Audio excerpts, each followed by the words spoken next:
Connor, since I'm sending you homophobic death threats, like, which aren't even me speaking, this is the first time I've ever spoke to you. Like, you have consistently posted, I don't know for how long, I've seen you for ages now, like, and you actually edit your videos and they look professional standard.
Get up one side for the chat, let me hear you scream.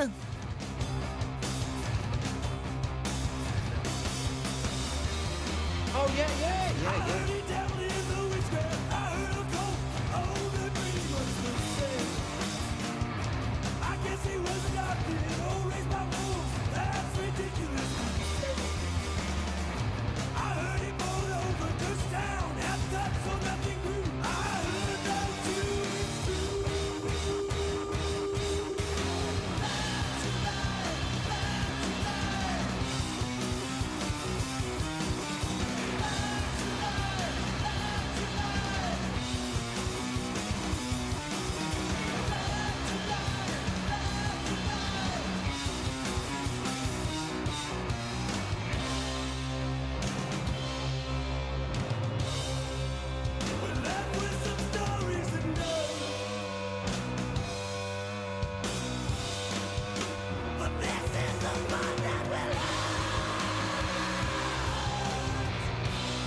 First time chatter in the chat right now, Dusty Dev. This one's going out to you. This is Grounds for Divorce by Big Business.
You rent or buy a video, you need to know that the film you choose is suitable for the audience at home. To help you understand what the film is like, you may look at the certificate it has been given. This film has been classified a PG. This stands for potential gratification. Films with violence, sex, and drugs may be too arousing for a teenager. It means that parents may wish to check the film before showing it to their children. If it's an action film, it might contain bloody violence. If it's romantic, it might have some sexy scenes or very brief nudity and or sexual swearing. Video certificates are there to give you a chance to make the right choice. Thanks for listening.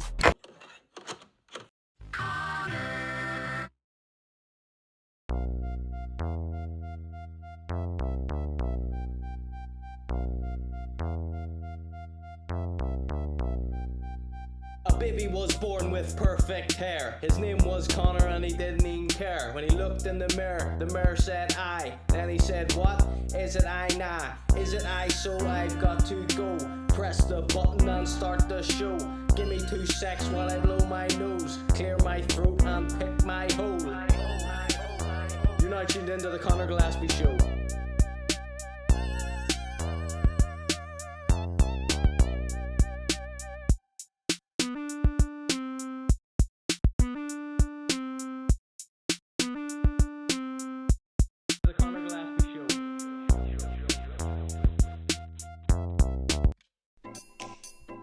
Hello and welcome to the Conor.G Show. I'm your host, and this is the goddamn Conor.G.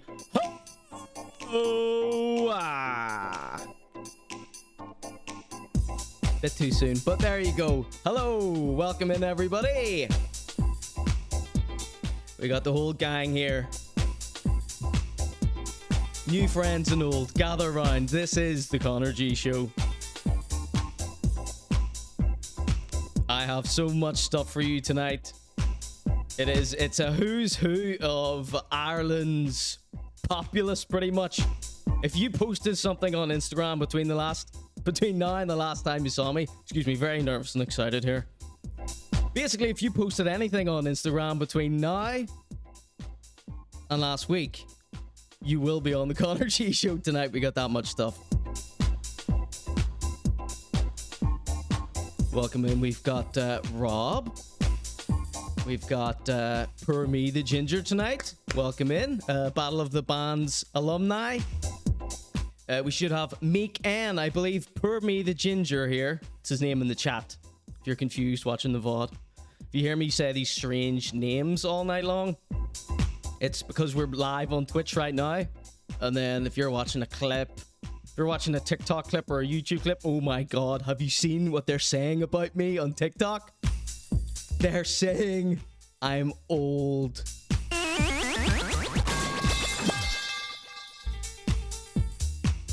So yes, who would like to hear what we got tonight? Let's give a few shout outs here. We've got Pop Tart Sniffer in the house. Every junglist gets a free sound effect. You've got Raw 1210. Doesn't get a sound effect because he's not a junglist. We've got Rob here, the famous artist Rob. We've got Poor Me the Ginger. We've got Meek N coming up later tonight, who was against Poor Me the Ginger in Battle of the Buys, the last one. I think it was the last one. We've got Disgrace of the Waking Android. We've got Tababo, the famous Tababo. Everyone be upstanding for Tababo. Shit's balls. Ducky Mia, of course, very important person here. She's pretty much the bouncer of the chat. She's not a mod, though. She couldn't be given that much power. Oh, Ducky... So, Costa would be the Ducky Mia, except for Jed and Geedy. Costa has been being a bouncer for Jed and Geedy in my comments on TikTok. Can you believe I'm talking about TikTok? Yes, ladies and gentlemen, Jed has responded. Defend himself in my comments. Nobody needs to defend themselves to me. I'm talking shite. I'm making it all up. Have you seen this?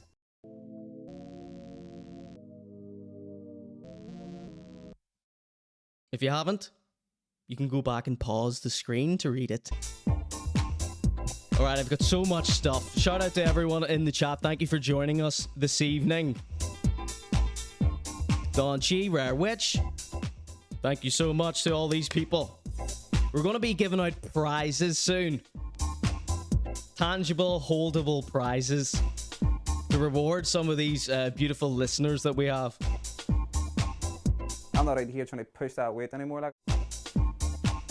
Alright, will you hear what I have for you tonight? You're gonna go mad.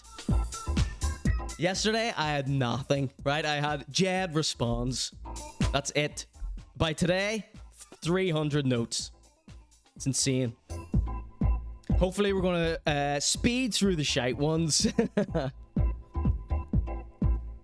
So we've got some animal content featuring the Queen. And one of my mates met a parrot. Then we've got DidyeayeDrugba. Speaking of animals, he's not part of the animal content. Sadly. He is going to be taking part in Fit or Shit against Mabfield. Then we've got Dirty Dinners, the nation's favourite programme. And we've got a little update about Krispy Kreme. A little update from Meek Mill. Some disgusteries I've spotted throughout my travels. And we have the big drinking Guinness with a spoon meme has reached a crescendo. Then we've got a restaurant in Dublin, big fancy famous restaurant in Dublin called Bastible. They've been making fun of someone, allegedly. I guarantee you that's going to be the stupidest story we've ever had here on the Conor.G show. You're going to hate it. Then we have a little update from Johnny Farrell. We were calling him Johnny Patel when he was being interviewed by the now famous Cassie Stokes. Go check out that clip on youtube.com/ConorGillespie. Cassie Stokes and the Darlings of Dublin featuring Johnny Farrell and Eric Matthews. Then we have, that wasn't the celebrity section, but that brings us nicely into the celebrity section. We've got Shane Todd's mate, Paddy the Baddie Dagger. He's been searching me. He's been searching for me. Then I've got a little review of Shane Todd's new vlog that he posted, starring Ciaran Bartlett. A travel vlog. You know, if you know anything about me, you know I love travel vlogs. I still owe the people that subscribe to the Ko-fi. Conor.G.show if you want to see the entire archive. That's a great way to support the Conor.G show and you get rewarded handsomely for it. Right? Okay, so the celebrity section continues here. Oh, let me turn that effect off. So, let's continue with the celebrity section here. We've got Jed responds. If you don't know who Jed is, I'll give the new people a brief introduction later. Boy, am I sick of them. Boy, I'm they're more sick of me, I guarantee that. I'm going to check in with the chat once I read these table of contents. I want you to know what's coming up tonight. We got some good stuff. Right, we got Jed responds, and we also have Costa freaks out again. Then, a return to form for the Conor.G show. We have Alex Boyle has dropped 3 new snippets. He wants the audience. He dropped this on Instagram asking his fans and relatives to vote which beat they liked the best and who wanted to hop on. Said beats. Artists he was speaking to there. Not family members. Although I'm sure that would be nice too. We got LITTLEMAN. We're going to choose what beat is the best for him to choose. Which Kanye type beat he wants to choose. Then we've got Meek with his brand new single, Irish Rasta. Meek is this Battle of the Buys alumni. He was up against Poor Me in the chat here tonight. And he sent me his new song and he says, oh, do as a wee reaction like you did for MC. And I was like, alright, send it over. So if you are a stunning, budding young artist coming up and you want me to react to your song, send it on in. You will have to sign a written permission slip from your parents. Then, LITTLEMAN is back on the block. He's back once again. Tell a friend, ho. LITTLEMAN is back to spit the real, and he doesn't care how y'alls feel. LITTLEMAN is back tonight. Then we got a bunch of other crap that we're going to let you choose from. And at the very end of the show, you're going to be able to hear this insane voice note from Costa. Okay, I'm going to play that as the outro, so stick around for that. It's 5 minutes long, so I can't play it during the show. It's basically just him talking about how many followers we both have. Ladies and gentlemen, thank you so much for joining us tonight. Let's get caught up with our chat here, our beloved chat members.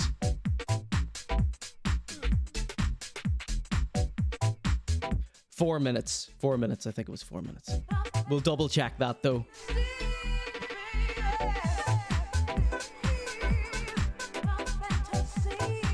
All right, welcome in everybody. Rob says he has a sub record. Thank you so much. Was subscribed for 13 months, 14 months. Thank you so much. Red Sky, Night Shepherd's Delight.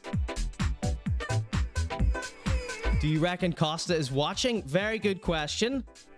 I think if he actually watched the live show, he would get it, if you know what I mean. He doesn't seem to get it. But if he watched the live show, I think he would get it. So we'll be getting into that a little bit later.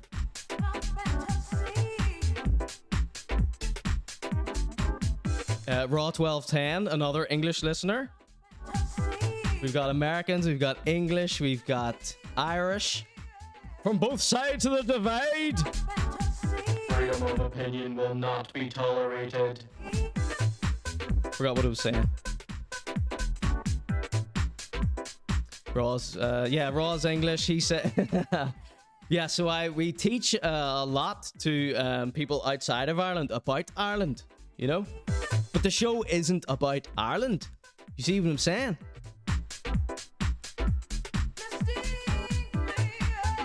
Although I think that does the title of today's show have Ireland in it? The Irish Gossip Channel. It does actually. Wow. Shit's balls.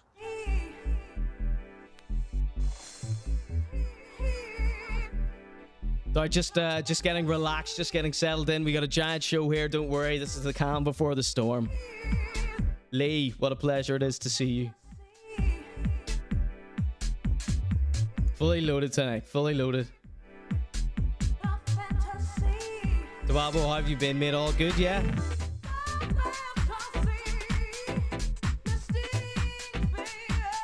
For me says, I'm only half tuned in. I'm working till 10 p.m. Couldn't give a shit. Beat read it if you're not giving me your full undivided attention. I'm joking, mate. I'm British, says Raw 1210. Never call you what? What did I call you? English? Or a junglist?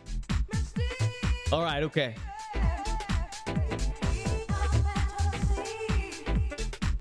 Alright, let me calm down a bit here.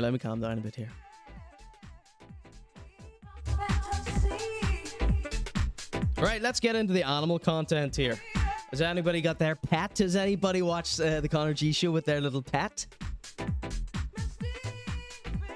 Because just a couple of quick bits and pieces, just so we can get relaxed here. I'm quite tense, you know what I mean?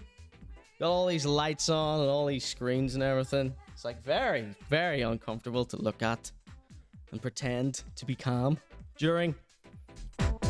So, speaking of English people or British people, never call him an English junglist. Okay, Tababo, our good friend Tababo. He said he's been good. Okay, thank goodness for that. Plenty of pizzas and burritos. What's wrong with being English, darling, says Rob.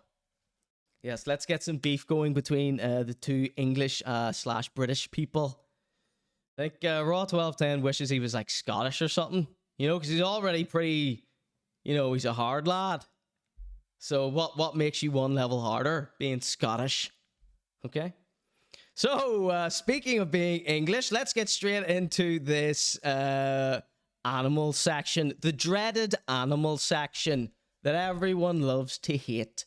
Yes, some stuff so Conor can warm up his vocal cords. See what I mean? Before he gets to the shouting portion. No, we're going to take Costa's advice and be nice. Okay, big shout outs to Ducking Me Off for redeeming at least 2 Be Nice challenges from the channel points here. Down there, there's some channel points in the chat that you can use to force me to do different annoying things throughout the show. Right, here we are, just a little bit of animal content. Now, this is the Queen. You better lose yourself. This is the Queen here. It's just a little photograph of the Queen. Now, it's funny. The Queen, before she passed into the night, she was a subject of the Conor.G show. Now, I'm not one of her subjects, but she was one of my subjects. It's funny. It's funny how that worked out. So we haven't really, I'm not sure if we've had any updates from the Queen since she passed. If you haven't seen my Smash It video about the skateboarder Blondie, skateboarder, fashion designer, model, Blondie McCoy, I did a wonderful little video on youtube.com/ConorGillespie about how much he simped for the Queen. And so I think that was maybe the last time we spoke about the Queen. No, there was one other time whenever she was being projected on Stonehenge. I think that was 2 separate occasions. But yes, that piece of artwork was hideous. This image, quite nice though. Quite nice. So yeah, we did a vote before. Which of the audience, how much of the audience liked the Queen and how much didn't like her. And it was pretty much 50-50. Freedom of opinion will not be tolerated. Raw 1210 says, Blondie McCoy, what sort of shit crisp is that? Right, Dirty Dinner's not coming up till later. So this is just a small piece of animal content here. This is the Queen. Those are Shire horses, aren't they, says Rob. Queen with the druid get up there, says Rare Witch. All right.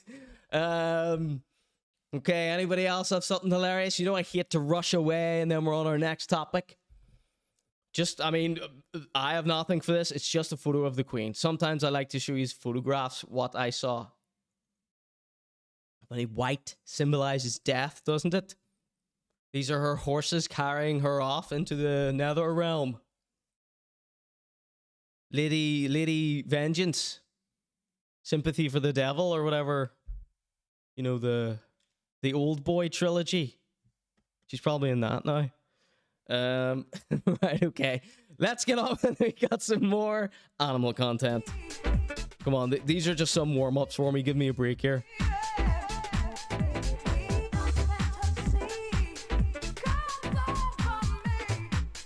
Here's it. Hopefully you'll like this here. Alright, so my mate, his name is Zan. Big up to Zan. Not sure. I don't think he watches. I don't think he would mind me playing this though. He's just a normal person. He's not he's not you know, on the internet. You know, like me, Jed, Costa. He was just on holiday recently, and I thought this was a funny little clip that he posted for us, and I'll share it for you. This is animal content featuring Zan.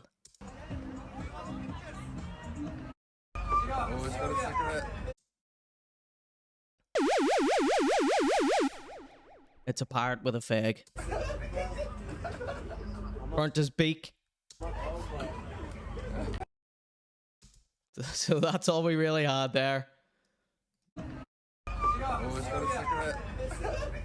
How did he get his hands on this? Did someone hand him that for a cheeky tourist snap? Burnt his beak on it.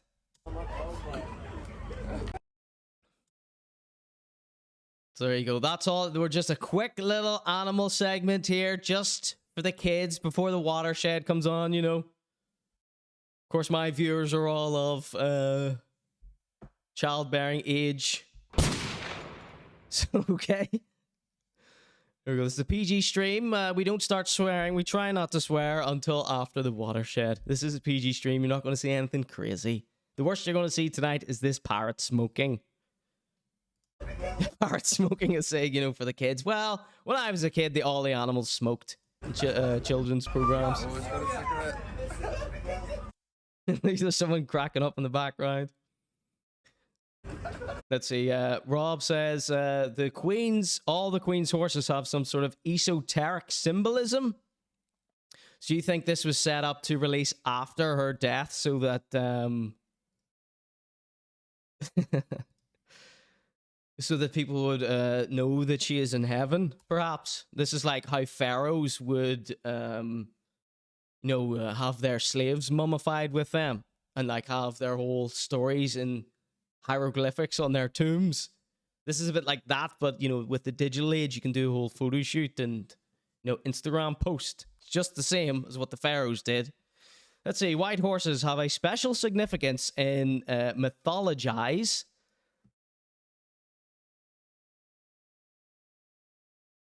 Whoops.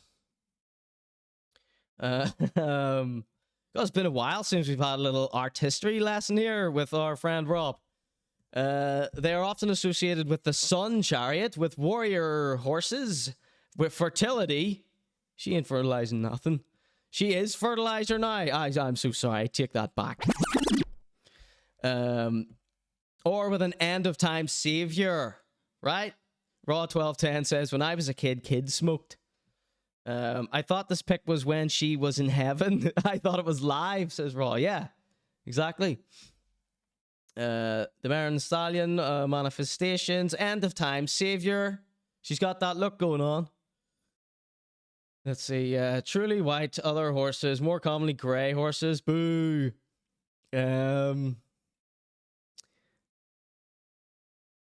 Portrayal in myth. All right, this is the Conor.G show. Okay, have a little art history lesson. Okay, we got swearing coming up after the watershed.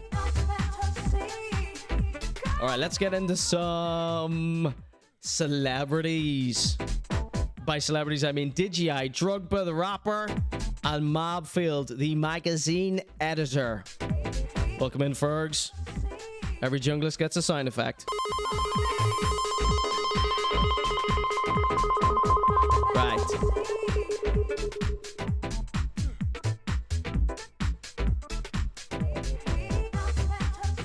Stick around, this is the Conor.G show. Right now, we have a fantastic little competition for you known as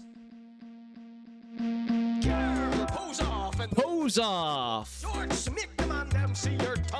Fit or shit if we play it after 9 o'clock. World class. Hey, one, watch this. Girl, you look so sharp. Any All right, this is the famous pose off where we pull up pictures from Instagram usually, and we pit two unsuspecting people, internet celebrities, musicians, chefs, and the like, put them against each other, and we analyze their outfits. Then we see who had the nicer outfit. Now, chat, we are not allowed to be biased here, right? So there are a bunch of people in my chat that are on the same recording label as DidyeayeDrugba, okay? He may have the worst outfit by far, but they're all going to be biased against him. You cannot let that happen on my program, okay? This needs to be fair, equal, and honest. Okay? Okay. Let me get my little polls up before you see this. In fact, let's let you see these. Let's get, Sorry, very excited and nervous to be performing my program for you all. Let's pull the images up to give you something to look at while I pull the poll up. It's fit or shit. Oh, excuse me. Before the watershed, it's called pose off. Pass. Body so big it would break your eyeglass. And them a girl you can find on the wharf. In a plane that them a fly first class. Pose off in your Pum shorts. Make the man them say no, you're soft. Pose off. Welcome in, then give me one. Screechy man, come touch the girl's heart. Girl, you look so sharp. Welcome in. Do you like my dancehall tune here? That's me singing there.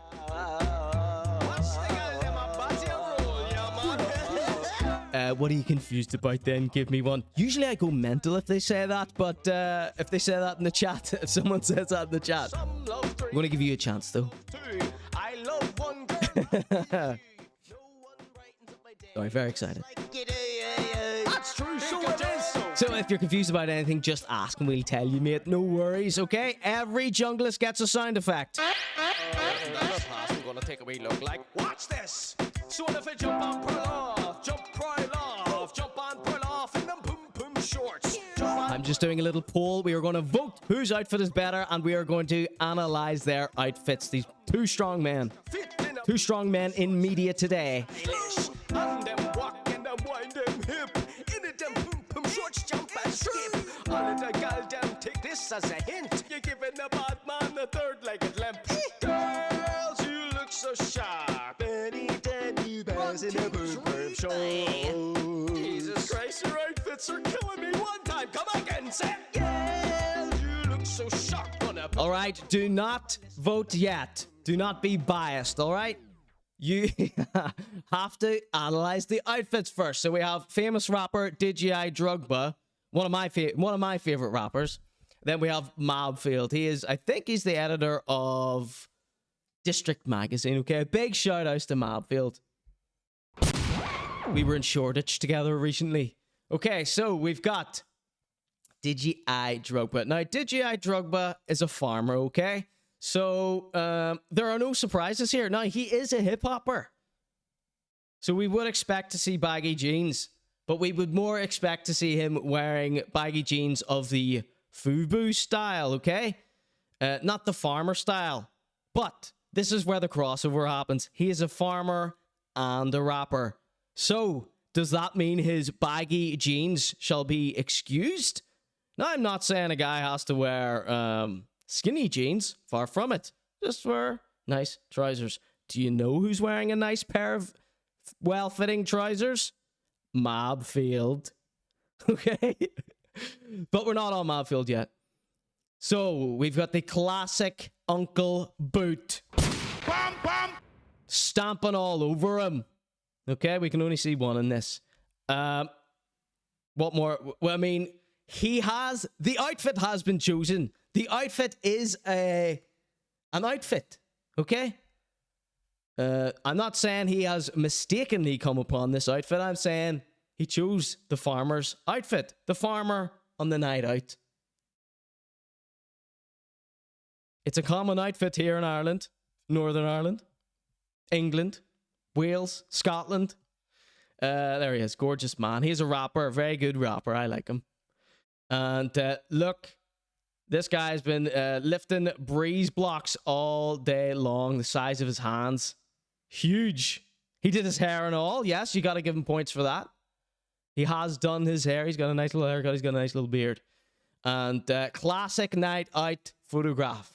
Holding a sign. He's on the night out. So the outfit fits the situation. Strong, dominant pose. Bam, bam. Yo, check it. Untucked shirt. Tasteful length. Appropriate length for the jean bag, okay? This is a very hard-working man. He can't be affording... He doesn't have the time to wear tight clothes. He wants to relax, right? He's been busting his ass for weeks. He gets like 1 day out every 6 months. God bless this guy. I mean, he gets a couple more in there, but he uses that time to save animals. That's not a joke for the new people. Okay. So, can't tell what make the shirt is. Tasteful thickness. This is Ireland nighttime. Can get very cold. A man like this doesn't feel the cold, though. He comes prepared, okay? Doesn't need to. This thing's probably bulletproof. And he's got extra protection here with the pedestrian route. We are missing a cigarette. A cigarette, a rollie would have been nice right here. Maybe someone can Photoshop that in here for me. Okay? Poor me, getting ahead of himself. He's rushing off to Mabfield, so already. All right, so where will we start with Mabfield? Let's start. So he's got the goatee as well is matched with the outfit. Everything, the whole vibe is... Nothing is off kilter. The whole outfit is jiving with each other from head to the toe. Okay? Only thing he's missing is a ciggy. Okay? Regal filter. Bam, bam. All right, now we have Mabfield.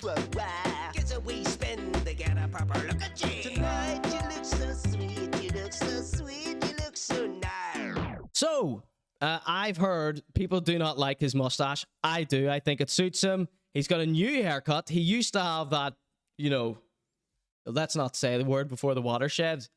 Something boy haircut, right? That teased forward curl. I can't remember. I honestly can't remember. I'm so sorry. And I'm on a quest to be really nice to Mabfield, right? He just lets me get away with everything I say, right? He needs to be rewarded for that. I like his mustache. People have been saying they don't like the mustache. I like the mustache. Against everyone else is against me on that. I like it. Okay? He looks a bit like that guy from that show, The Boardwalk, the sniper one who had his face shot off. I like his haircut. His haircut's fine. Right, so let's go down to the trousers. I don't know. I'm going to need a few more minutes to think about this top here. Shoe, sock, trouser. I am liking how these three go together. The little tassels. He's sort of like... I can see him in a jazz bar. The back of a jazz bar. You know... blowing smoke away from the front. Yeah, it's a nice glass of red wine would be good too. It's see this outfit. You know, I can see him. No, rewind. Yeah, I can see him in more of a cafe in Italy on the corner. Little espresso there. One arm up. Okay, but this posture does not, you know, say that. That's what the outfit is saying, but that's not what he's saying. So we'd love to see him come back this year, looking strong, looking confident, like he does in those TikToks. So I like this white sock. Yeah, everyone's in agreement. We like this this gray, white, black. Let's see. We're going to check him in the chat in a second. We're going to come back to this top. We haven't decided on this top. Poor me likes the watch. He was getting ahead of himself. He was so eager to talk about Mabfield's outfit that he interrupted me when I was talking about DidyeayeDrugba. Threw me all off too. So he's got three little accessories here. He's got his rolly backy. Can we get an identification on what type of backy this is? He's got his iPhone, triple lens. And then he's got his hipster fanny pack. Now, this is, just a camera, probably, film camera. But I like to call them fanny packs because it's in a case and it has a wee string and all. That's part of the outfit too. I like that. I like that touch. It's a very nice touch. And I don't like the watch. That's personal preference. I've never liked these watches. But the camera, I do like. This sitting on the table ruins the scene for me. Cigarettes, hipster camera. What's this, like a wee music flyer? And then, what's this here we've got up here? Is this a holster? Is this a mace holster? He thinks I was only joking about hunting Mabfield and Shoreditch. He's got a mace holster in case the Conor.G show rocks up. No, I'm no threat. I am no threat to anyone. We hate violence in the Conor.G show. So look, he acknowledges the posture. Hardest posture in the game right now, 100. So he posted this. This wasn't candid. This wasn't a friend post. So I like this outfit. He's more up to date. He's not an old school man. He's chasing the latest trends. He wants to see what's hot in the mainstream. This is a timeless man here. This is a young man. But he is dressed, 50. Okay. Now we're going to find out what the chat says. Mabfield with a staggering 80% of the vote. Yes, anytime I see you, I have to sing this line. What you singing then, son? Girls, you touch my heart. Anytime you pass in your boom boom show. I'm just scrolling up the chat to see where I need to start from. Nice. Anytime you bust out of them boom boom show. Jesus Christ. Okay. Step. Oh shit. Steve Man 17 said, "Is your man's cat dead?" Whose? I don't like death announcements on this program. Ready to go to church, says Fergs. What are you talking about? DidyeayeDrugba here. He stole a sign. Student lame move, says Raw 1210. Good. We got some balance in the chat here, of course. Lots of the rappers in my chat are on the same label as this guy. So we've got some you guys in the chat that can balance out and vote honestly what they think about the outfits. No, say your soft clothes off and you take your clothes on. Who is trying too hard with the Digi watches, right? Which? Don Chi voted for 2. Now, Don Chi, she is an outfit woman. She puts lots of outfits together. And she voted for Mabfield. Not a man damn in the crowd, damn soft. I don't know how these DJs do it. Right, let's see. RMS Heart says, God, they're both hopeless in different ways. Whoa. The English people hate these outfits tonight. Let's see. I'd wear that TBF, says Don Chi. The insane eyes ruin the look for me, says, then give me one. Who has insane eyes? He has sad eyes. This is just a happy man. He's probably got 3 or 4 pints on. What do you want? Let's see. They like the Digi watch in the chat. Eagle Eye didn't spot the Casio. Digi watches are kings, as per me. That's what he was referring to earlier. Red flower in her hair in the background. Okay. The white shirt on a night out thing is like a tiny archetype, says Rob. Mabfield looks like he works for Argos or something in that. Yes, Rob. Keep him coming. Not against Mab. We're trying to be nice to Mabfield. Let's see. I have that watch, says, then give me more. An emo in the chat here. He's at that joint that is selling sourdough, says Raw 1210. Yeah, he probably is, right? Let's see. He's got shoes buffed in Victorian Britain, says Rare Witch. Child cruelty. Hashtag child cruelty. This might be what he was in. He was in Shoreditch at the same time as me, so he might, this might be Dickens inspired. Trousers at half mast to honor the passing of his cat. That's not funny. Who? This guy's cat died. Balls. Let's see. He looks like a German ska fan. Says then give me one. Conserving energy, winning, even the posture. Let's see. I can hear Gino in Mabfield's pick, says RMS Art. You mean Gino's?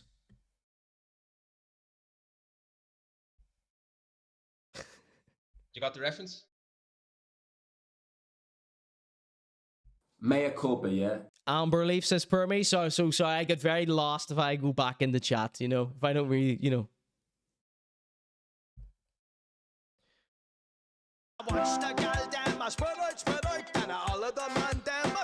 The Holy Trinity is this gray, white, and black. Yes. The handbag, they're calling this camera a handbag. Got the white packet of skins. Sterling always comes with a light green packet, says per me. Okay, so what's the status? What kind of guy smokes Sterling? Or what did you say it was? Amber Leaf. What's the vibe of an Amber Leaf guy? Or are people not picky when it comes to cigs? A pager, says Stev Man. Yeah, so any bets in the chat what this is? I'm saying a pepper spray bottle. Steve Man. Did I say Stev Man or Steve Man? A pager, yes, like that one. Cigarettes, iPhone, and a tattoo idea. Ruined, says Fergs. Holster for his gun fingers, of course, says the waking android. Bet it's a Swiss pocket knife. Boy Scout style. Not unless they had a check bag. Let's see. Ricketts Stance Flex. Jiminy Ricketts, says Rare Witch. 1. He's voted for the farming rapper. I can't bring myself to vote for either of them, says Rob. You gotta vote. You gotta pick one, Rob, okay? Okay, everyone get your votes in the chat right now. If you haven't voted yet, it's DidyeayeDrugba and the Mabfield. Whose outfit do you like best, okay? And right around the corner, you've got a big boot that try and try, but they can't get out. That's all I'm talking about. The sign is counted as part of the outfit. Everything on the table is counted as part of the outfit. The outfit can be saved, says then give me one. The insane eyes, not. Anytime you come around. I don't believe these are insane eyes. This is just a happy lad. Oh, you're allowed your opinion, though.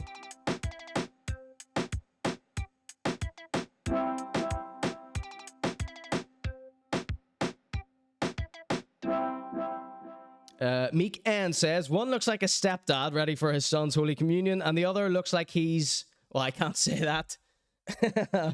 I was hoping you were going to say this one looks like he's a stepdad, and this one looks like the stepson. Get to know me. We got Little Man coming up later. All right, so 37.5% to DidyeayeDrugba with 62.5% to Mabfield. This is the pose off. My answer to either says Stevman. A mustache comb says, then give me one. Yes, I like this. So we're saying this is a mustache comb in here. Mace, holster, pocket comb. All right, Mabfield, you have done it, my friend. Mabfield is the winner of this week's Fit or Shit.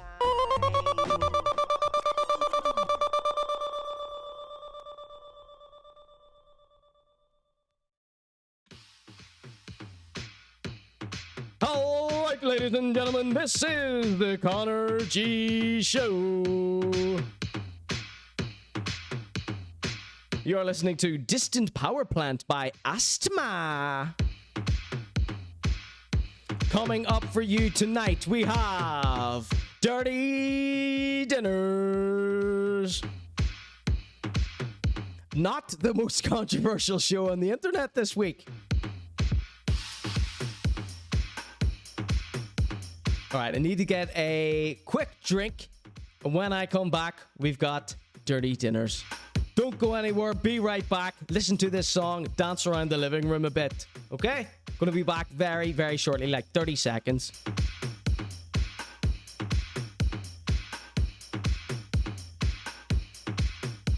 be right back button isn't working here. All right, I'm still here for a second or two. Oh God, are we live still? Are we live? Did we get kicked off there? All right, give me a second. It looks like we've been kicked off. We'll try and reset here. Be right back. Don't go anywhere. Got a giant show planned for everyone. Got a crazy message that someone sent me, a voice note. Right, don't go anywhere. Be right back.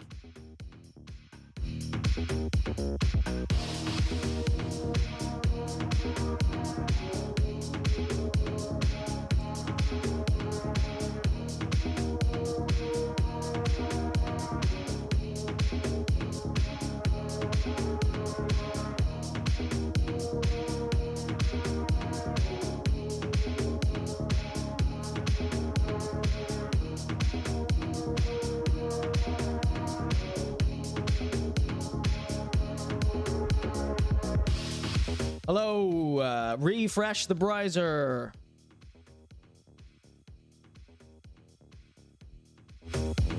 Refresh the browser. We are back on the air.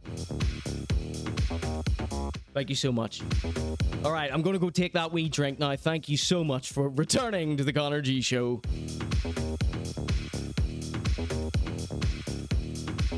Tell everyone we're back on the air.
So sorry for that rude interruption. We are back.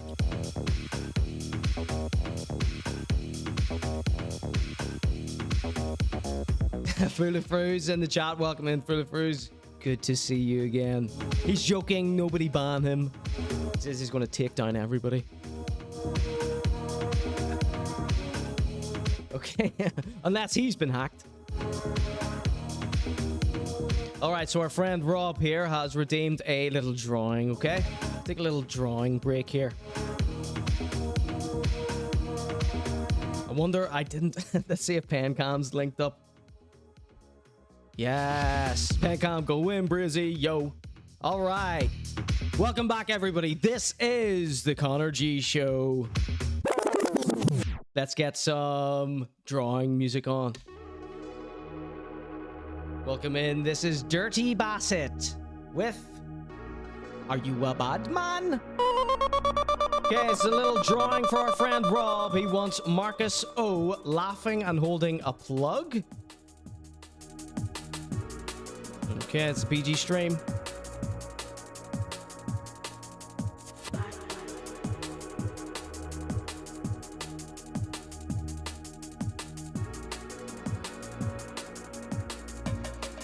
Welcome in, everybody. This is the Conor.G show.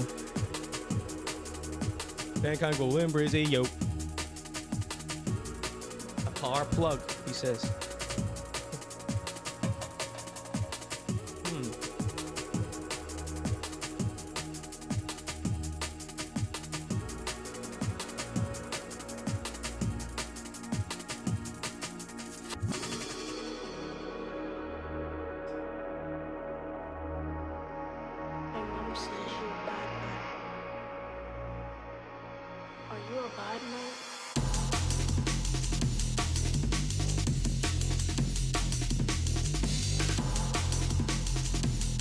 Bro, what's this reference you're going on about here?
So, what do we think about this then? This is our friend Rob has redeemed a little drawing here for me. It is Marcus O laughing and holding a plug. So let's see what our friend Rob is saying here, what the hell he is going on about. Oh, that you're saying that he's pulled the plug on my show this evening, because we in the break, just as I was saying this going to break, we just went off the air for some reason. Don't know what happened. Maybe I kicked the wire. So here we go. There's get a little screenshot there. Make sure I look handsome and young.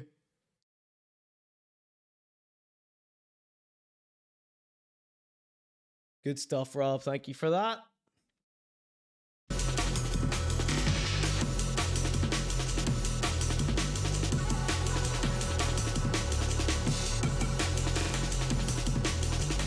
We do have Marcus coming up this evening. We do actually have Marcus coming up this evening.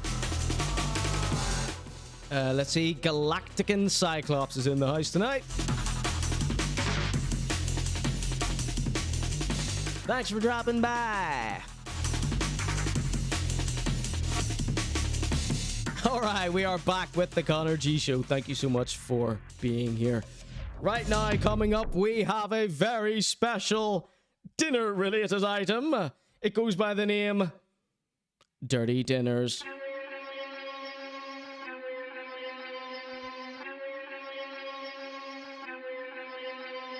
Dirty, dirty dinners, these are song dirty, performed by dirty Witch here. dinners. Dirty, dirty dinners, these are dirty, dirty dinners. The food looks stinking.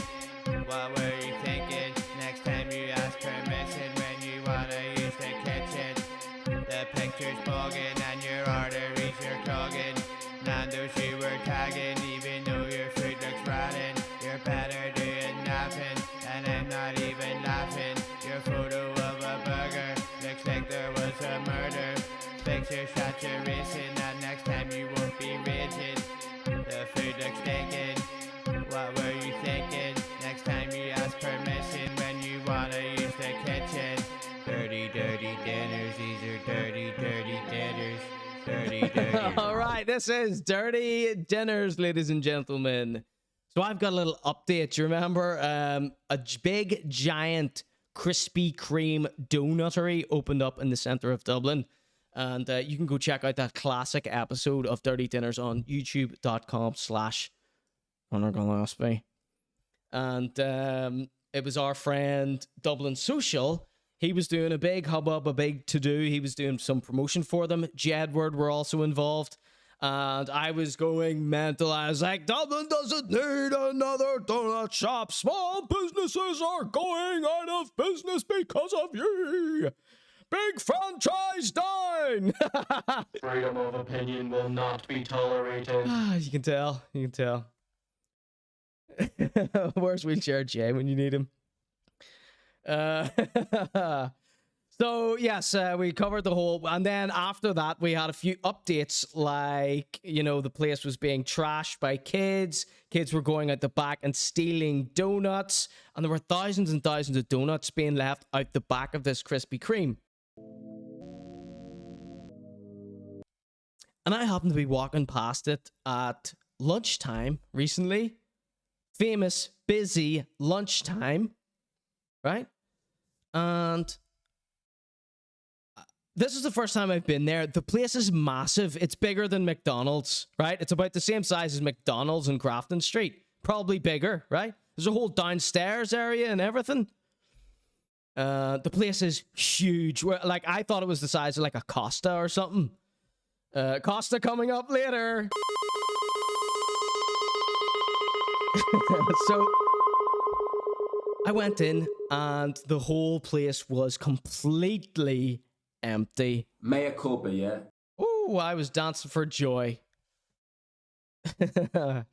Crack shop, you mean? We got a Krispy Kreme fan in the chat here. KK Coffee is the lowest moment you'll have in your life. We don't have that here, though. That's only in America. Krispy Kreme coffee. So yes, if you want to get some backstory on that, you're going to have to go check that out on youtube.com/ConorGillespie. Search Krispy Kreme Dirty Dinners, and you'll see my face pop up, and you'll see Jedward, and you'll see Dublin Social, and you'll see me throwing an absolute fit like I do. You see, coming up tonight, I'm going to be like, oh, shit, I thought I put 1,000 disclaimers in, but, you know, the show would just be disclaimers if before and after every sentence I say, that was a joke, or I'm going to be exaggerating coming up. We got a lot of that coming up tonight. So we're doing a disclaimer now. See, the problem is when you do a disclaimer for a bit that someone you're slagging off later in the show, they're never going to see the disclaimer, so it's your fault for not watching the show, bro. Shit's balls. Let's see. Nice Costa. Nice plug for Costa. Coffee or culture, says Ducky Mia. Let's see. Right, so let's get into this here. We've got a little update from Meek Mill. We also had an episode of Dirty Dinners starring Meek Mill, okay? And Meek Mill is a rapper. He does this horrible sort of half-shouting voice style. He's, famous for being a stupid idiot. All the other rappers make fun of him for being such a buffoon. And we did a little episode of Dirty Dinner, YouTube, and covering all these weird sort of prison style meals that he's been making outside of jail. So he's like a millionaire, a multi-millionaire, was on Rick Ross's record label, etc. And booed up with Nicki Minaj before she married her current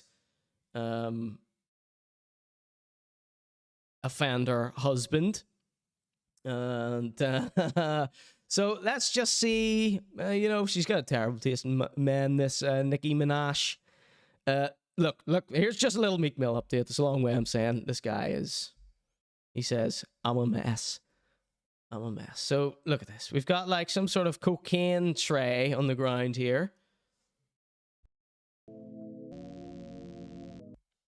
And there's no illicit substances on there unless, I don't know what this, unless everything on this is illicit. So zoom in. We've got some flowers on the table here. We've got some like mac and cheese and potato salad and like a salt shaker. One of these plastic cups. The pepper shaker over here. The errant pepper shaker. Water here. We got a Hulu ticket here. Let's see. Some flowers. Spare peppercorn there. Some biscotti. Now, is this aftershave or is this like tequila or something? You got a little thing of like coleslaw. Looks like, yeah, like green coleslaw or something. Is that from a crime scene? Says Steve Man. So much carbs, says Fergs. Can't work out the buttons for picking something up. No, he is that. He is like that.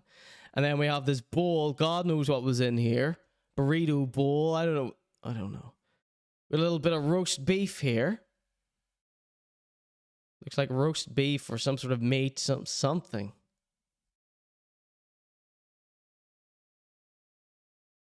And then we have some smoothies.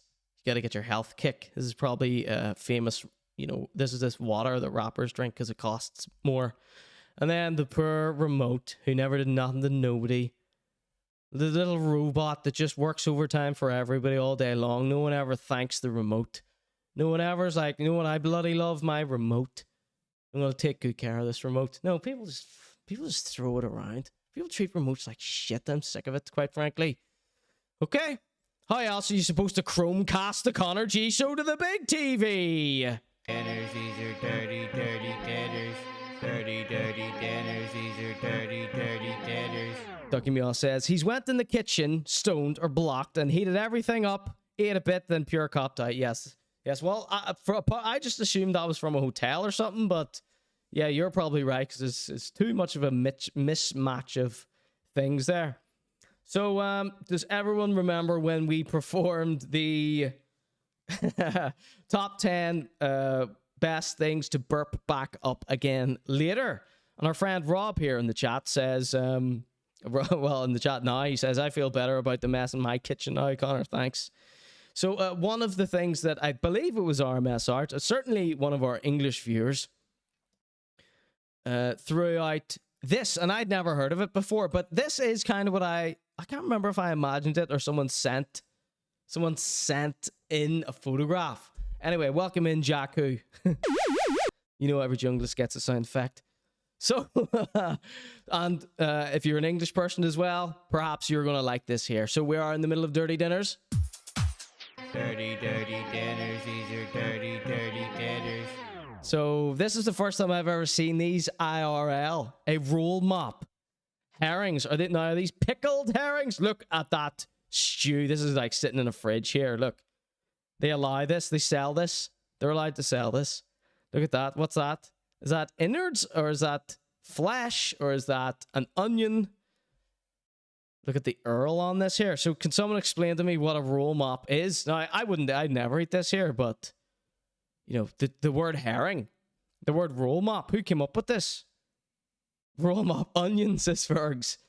So yeah, I think it was Rob that suggested roll mop for one of the top 10 things to burp back up again later. Famous segment of the Dirty Dinners program. How did you manage to make such a leaping sandwich? Rob says, pickled herring rolls with onions and pickles usually. So what's the salt? What's the broth here? So this is cold. This is a fridge counter here. So what's the sauce here? Why isn't this vacuum packed? I mean, are you trying to kill everybody? This is the English's way of killing off the rest of Ireland. This was in Northern Ireland. This picture was taken in Belfast. That's German, says then give me one. This is the Scandi thing, I reckon, says Jakku. You eat this when you're hungry. Shut up, says then give me one, right? Listen to this guy. Then give me one says, you eat this when you're hungover. If you're trying to purge? Is that what you mean? Looks like jelly. Looks like that usually come in... Looks like jelly, usually they come in vinegar. So you think this is more a jelly-like substance? To me, this looks very watery. Very upsetting. Very upsetting. It's pickled for sure, says Jakku. Says roll mops. That's German. I thought roll mop was some sort of English little colloquialism because they're rolled and they taste like a mop. after mopping the toilets, right? Then Give Me One says, dude, I never said I eat that shit. Okay. Mea culpa, yeah. Well, a semi-mea culpa. That's a semi mea culpa for you. Then Give Me One. Okay. Okay. So, right. So we're getting on to a few more disgusting things here. Now, this one's kind of cute, but it is also disgusting. I saw that lettuce, but now I wish I hadn't. So this is just one of these viral posts. We got a few viral posts coming up tonight, which, you know, isn't really normally my steez, but it's dirty dinners, you know what I'm saying? So, right. So here's a little toilet seat with a sandwich in it. Let's play this here. This is where I get my whole stream muted out, but whatever. Sandwiches are beautiful, sandwiches are fine. I like sandwiches, I eat them all the time. I big up the humble sandwich, but I eat them for my lunch, and if I had 100 sandwiches, I'd eat them all at once. I'm roaming and traveling and wandering along, and if you care to listen, I will sing a happy song. I will. So yeah, why mix BLT? Lovely, but if you love BLT so much that you get a BLT type toilet seat, then aren't you just gonna, in your brain, associate BLTs with the smell and feeling of taking a shite? Sorry for the bad language. 15 minutes to the watershed. Excuse me. Duke Mayo was my favorite. This looks like a bad idea, says Rob. That's just not right. So, yeah, so like, so I love, there's plenty of junglists in here, right? You know the loon sound effect, that little bird? I used to have that on my soundboard, right? Played it once or twice, and I thought, I love that sound so much that I don't want it being burnt out in my ears from playing it as a sound effect on the show. Right? And I learned this. Thank you for that. I learned this when I was a little kid. I had a little alarm clock that you could record songs and stuff on too. And let me see if I can find this song. No, I'm getting two stories mixed up. But no, I... Sorry, I'm all over the place. The whistle hanging out the side. The bread is looking mangled like as if something has died. Right, yeah, great broadcasting, Connor. Start an anecdote and trail off. No, I got a little phone, and you could put your own song as the ringtone, okay? And I put this song. This was my favorite song. It was my favorite song. It is still one of my favorite songs. Let's see if we have it here. Check this out. This is John Wayne, Call the Police. It's a robbery. Call the police for me.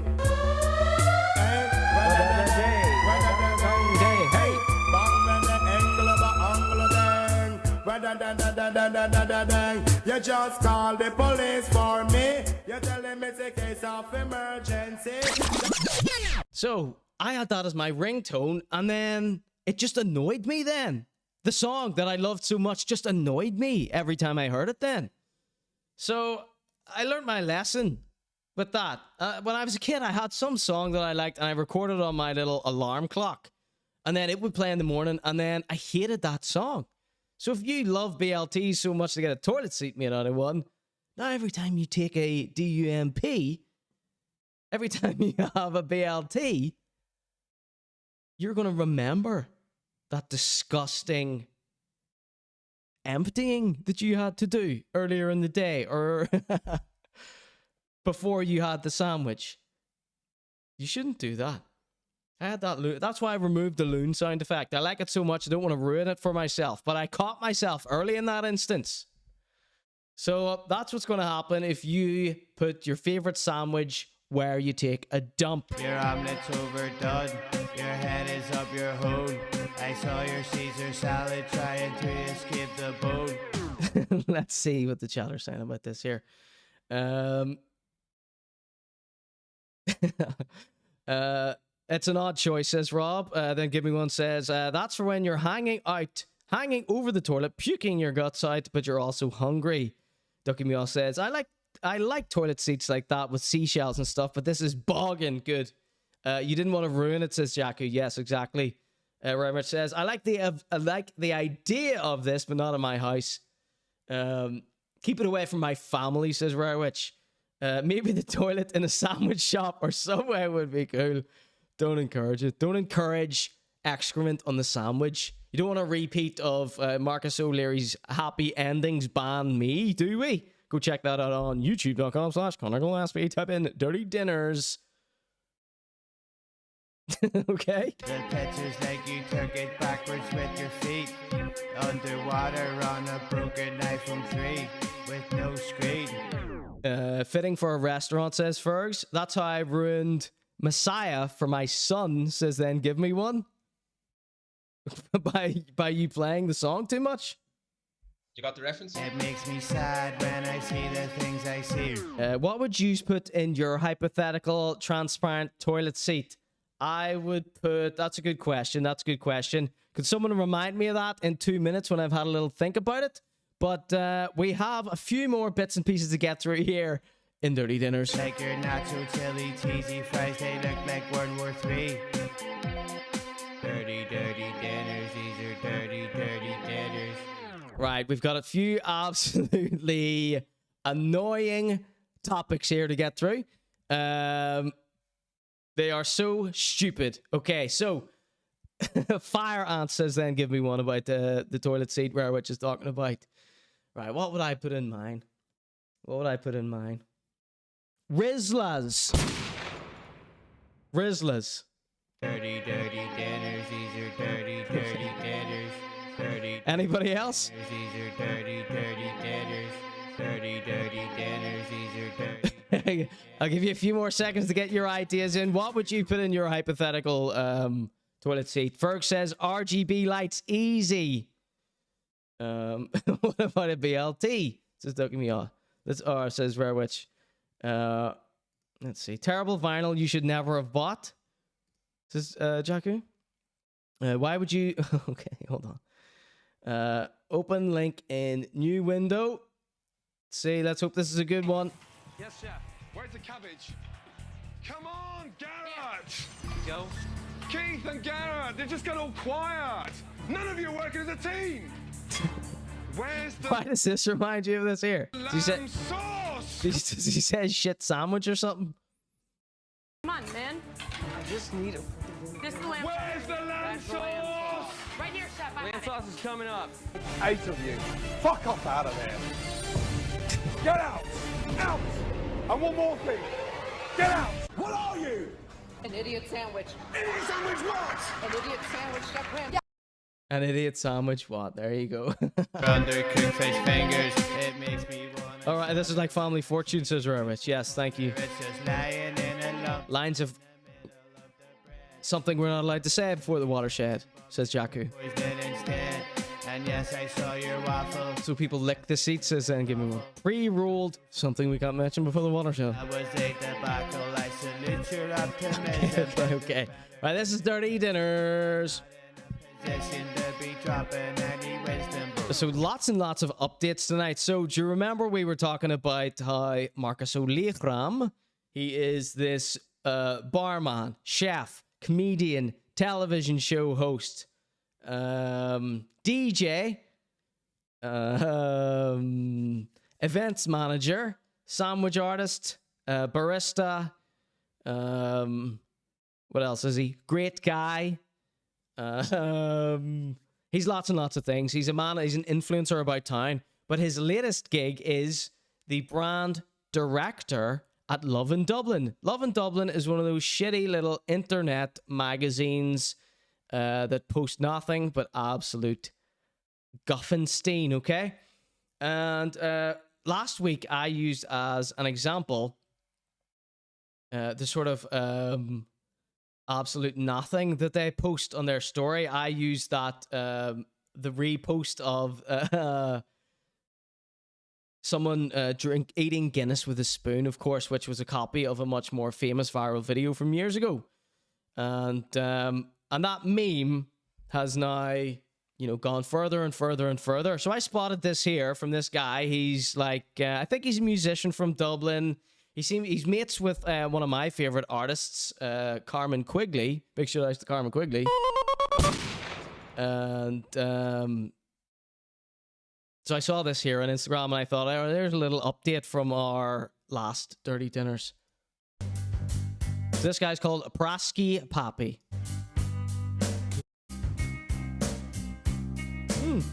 Oh my god, we're gonna get muted out. We're gonna get muted out. That sausage casserole you made looks like a circumcision. Dirty, dirty dinners, these are dirty, dirty dinners. Dirty, dirty dinners, these are dirty, dirty dinners. Dirty, dirty dinners, these are dirty, dirty dinners. Dirty, dirty. So there you go. That is the latest in the eating Guinness with a spoon meme. So I thought this was pretty funny. Now, some people sent this to me like, oh, this is so done. This is so over, right? Which, yes, it is. But, you know, that's why he's taking the mick out of it. And, but of course, you know, Lovin Dublin posted this here. And last week we were saying, keep an eye on Lovin Dublin. See what they're up to now that Marcus has taken over. And look at this fine comment that someone sent to me as well.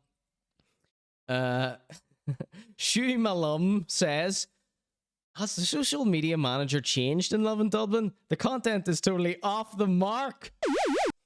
Listen to your audience. This content ain't it. Now, I feel like everybody knows this is the meme now. You know what I mean? No one's being tricked by this. But it's just using the same joke over and over and over again to try and go viral. I'm not disparaging Prazskypapi. I thought this was funny, but it's like, Lovin Dublin, come off it. And, of course, Townsquare Belfast. We have this link here. Townsquare Belfast are the ones who redid the other one of eating the spoon. They've done another one now of dunking chips in, and it just goes round and round and round. But I like this one. I thought, you know, the idea itself is not terrible. How have I not seen this till now? Says Disgrace. Well, he just dropped this meme. He did another one where it was he was on a date. You know, it was from the POV of the girl, and it was Carmen Quigley was the camera woman. One of my favorite artists. Yeah, and he whips out a spoon and starts doing that on a date. Right, hilarious, right? Yeah, so for our English viewers, yeah, there's these little fake setup videos of people eating Guinness with a spoon, and everyone's doing their own versions of them, taking it one step further. Ha ha ha ha ha. You know, they did it about 5 years ago when the original came out too. I support beer spreads, says then give me one. Yeah, I thought this was a funny idea in and of itself, right? Okay. So very good. Big up to a Prazskypapi there. Dinners, these are dirty, dirty. Honorable mention for Carmen Quigley. Okay, we're still in Dirty Dinners here. Everybody get excited. We have more updates coming for you tonight. Oh no, this isn't an update. This is a brand new one, okay? This is... this is so, like... If you're not in Dublin and you don't know anything about, you know, the wee influencers and chefs and all, this is probably... I'm going to lose half my audience talking about this. I'm going to keep it quick, okay? This is just a very... This is just a weird one that was sent to me, okay? So, you know, I've introduced you to these characters all about Dublin, you know? Marcus O'Leary, Cassie Stokes, Dublin Social, Eric Matthews, Behay, you know, Lucinda O'Sullivan. They're always getting into, you know, mix-ups and scrapes and everything. But someone, an innocent in the Dublin food scene, is this lady, this lovely lady who goes by the name Joanne Cronin. Okay? And she's just, you know, a lady in Dublin, and she reviews food and does her own thing, blah, blah, blah, blah. Some funny posts, you know? Because she is a lady, okay? As far as I know, she's good as gold. She's lovely. She posted this dance. Now, she is a food influencer guy, but I think she just sort of happened into it. She comes across as very innocent, okay? She says, there's this message here that was sent to her. She's blanked out the names, even though it's anonymous. She says, someone made a new account to send me this message. Do people make fun of me? Oh, quite probably. Do I know this is true? God knows. But why send an anon message? Good question. Good question. Get to know me. So the message reads, hello. She posted this herself. The message reads, hello. Just to let you know that the owners of Bastible laugh at you and feature you in their WhatsApp group where they make fun of people. Who is this wee tout? So Bastible are a very fancy restaurant here in Dublin. An extremely, well, not extremely fancy. It's a nice restaurant. I've been there maybe once. But it's like, you know, up there with all the best restaurants and stuff, right? So who is this little tout who has gained access to their WhatsApp group now? Joanne. I just would like to offer a word of support to Joanne Cronin here now. It's fine, Joanne. I have a lot of experience in making fun of people. Okay? I have a whole program about it here, including one that targets maybe not your community, but, you know, your area of expertise, the Dublin food influencer scene. Okay? Now, I make fun of them all. And making fun of people is very nuanced, okay? We've learned that here in my program. You can love someone to death. You can love everything they do, but still make fun of them, okay? We got a few examples of that coming up tonight. You know, people make fun of everyone. Every WhatsApp group makes fun of everyone else's WhatsApp group. You know, this is just what people do. Doesn't mean they don't like you. Doesn't mean they're being nasty. They could be. But I'd like to say, you know, Joanne Cronin isn't evil. You know what I mean? She's nice. So they couldn't be really saying that much bad about you. I'm sure it's just like, oh, look at this cute post from Joanne this week. Now, me and my friends, we make fun of everyone. All of that scene. Now, I have a very fond of a lot of them, but the ones that I'm most fond of, I probably make fun of the most because I can get away with more because it's coming from a place of love. So I'd just like to say that and hope that makes you feel a little bit better, okay? Life isn't black and white, Joanne. And you probably know all this anyway. Don't mean to tell you to suck eggs. But, yes, it's things aren't black and white. They are a beautiful rainbow. Aren't they? Yeah, kind of fly to message someone with that. Sly, fly, mean, cruel. Yeah, so it's much worse. So this is why I have a problem with people who mention the people I talk about in my comments. Because it's like, you know, we're up here, we have the context of the full show. You're running off and touting that we've been having a chuckle at someone's expense. It's like, you know, this is not good. Because it's like, if the people saw it in context, you know, you probably wouldn't be upset. But when you go off and run tell someone he's talking about you, they imagine the worst. So that's a shock to them. It's like someone knocking on your door. At mentioning someone in my comments, it's like knocking on their door and going, come on, you're being mocked out here. Come on out. So they panic and they react badly. Not saying that Joanne is, but we have a few examples of that coming up tonight with me and my mates. Okay? So I'd just like to say that to Joanne, offer you a bit of support. And I would like to say to the people of Bastible, are you watching Dirty Dinners? Come on in, we're having a great laugh at everyone here in Dublin. Come on. Okay. Dirty. This is Dirty Dinners. Dirty dinners, these are dirty dinners. Okay, we have one final update for Dirty Dinners and the world of the debauched Dublin food scene, right? I don't mean to call it debauched. I love it. I have a great old time talking about, you know, they're harmless. All the people we talk on this show are harmless. That's why we're able to make fun of them so freely, because it's like, it's just a giggle. Okay, that's what I would say, Joanne. It's not me. I'm not in that group. I don't know any of the people from Bastible. Don't want you to think that. But, Bastible, come on. Hang out at my show. You're going to enjoy it. Okay, so check this out. Who saw this clip during the week? This is Cassie Stokes' episode of Dirty Dinners called Cassie Stokes and the Darlings of Dublin, featuring Johnny Farrell, and Eric Matthews also featured in this. And I absolutely love her little interviews, but hate the advert that she did for San Pelly. And this guy, Johnny, absolutely swept me off my feet. He enthralled us all, took the Conor.G show's Dirty Dinners by storm. And would you look at this here? He's only gone and followed the Conor.G show. We were so enamored with him. I don't know about the chat, but I certainly was. Especially because he owns Amy Austin, the place where Joey Boots, the rapper Joey Boots, did a little rap song about. So there he is. You like my photo starring him there? How good are my thumbnails coming along? Spent ages on this, right?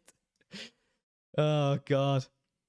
So there you go, Johnny Farrell. We were calling him Johnny Fattel because that's what his Instagram tag is. And yes, big shout outs to him. He's followed me. Hopefully he didn't, hopefully he only watched his part. But yes, we're all having a laugh and a joke, Joanne. See, we were making fun of them. Still love them. All right? So that's all that was. Nobody worry about it, okay? So I am going to take a very, very, very quick break. Then we've got this guy, one of Shane Todd's mates. He's a comedian from Belfast. He goes by Paddy the Baddy. Or Paddy the Baddy Dagger. There's these two names rolling around, and we're going to find out which one belongs to him. It's Paddy the Baddy or Paddy the Dagger. I can't remember. But someone's going to tell me in the chat, and then we're going to talk about him. He's been looking me up. Okay? Then we've got a review of Shane Todd's new vlog with Ciaran Bartlett. And we also have Jed Responds. This is the famous TikToker, Jed. Oh, Jed. Oh, Jed. Oh, Jed. So sorry, Jed. We got a huge apology coming up for Jed. And we also have Costa, another TikToker, sent me 4 minutes to be exact, of voice notes on Instagram, which he then deleted. Oh, and we've got some Belfast rappers coming up. Alex Boyle, Meek, and LITTLEMAN. All right, I'm going to be right back. Do not go anywhere. We got some good stuff coming up for you tonight. You want to hear this Costa message? It's insane. We're going to be playing the full message at the very end of the show. Be right back. Do not go anywhere.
All right, welcome in, everybody. We're coming back in just one moment. Stay tuned. This is the Conor.G Show.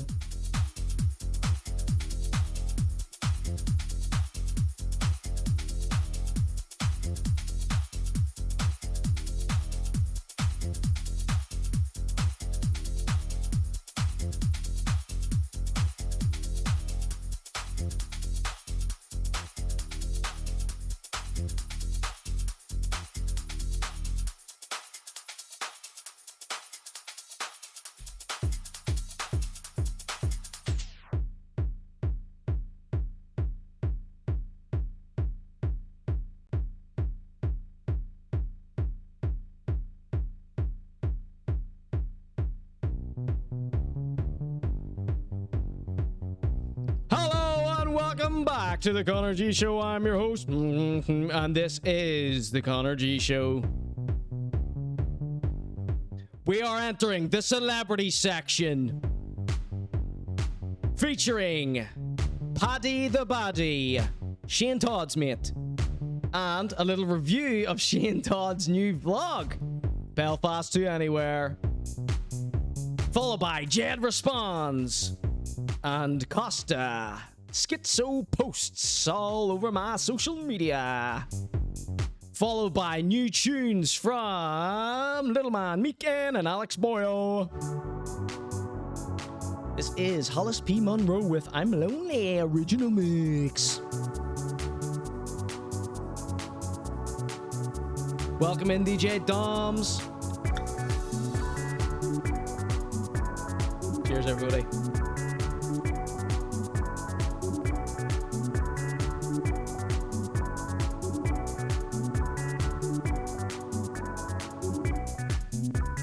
All right, so thank you everyone for joining me tonight. Yes, we were just talking about John Farrell. Now, he's like some millionaire. He owns a bunch of restaurants and stuff.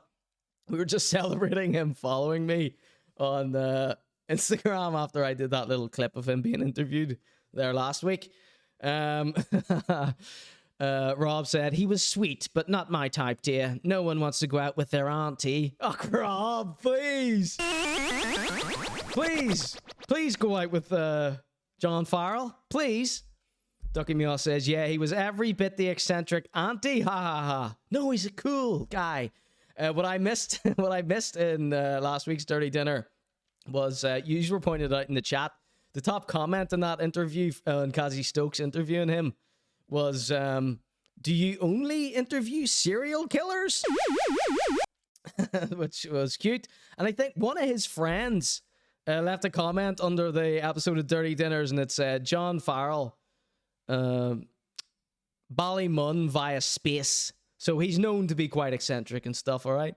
Welcome in, Lex4LJ. Subscribed for 1 month. Thank you so much for that. Big up yourselves. Are you a junglist or... Because junglists get a free sound effect, but if not, then no sound effect, okay? Right, we are entering the celebrity section tonight. So, a couple of months ago, I did a little video, youtube.com/ConorGillespie. You really need to be subscribing to this YouTube channel. It's all popping off. It's not. At Conor.G Show on all social media. Conor.G.show if you want to see the entire archive. That's the best way to support the Conor.G Show.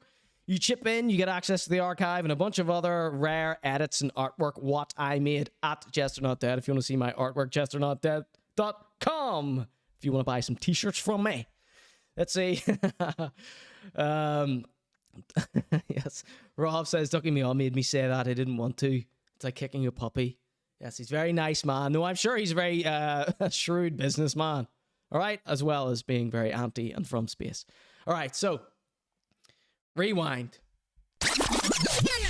A couple of months ago, I did this video about famous comedian Shane Todd, okay? Huge podcast, huge stand-up comedian in Northern Ireland.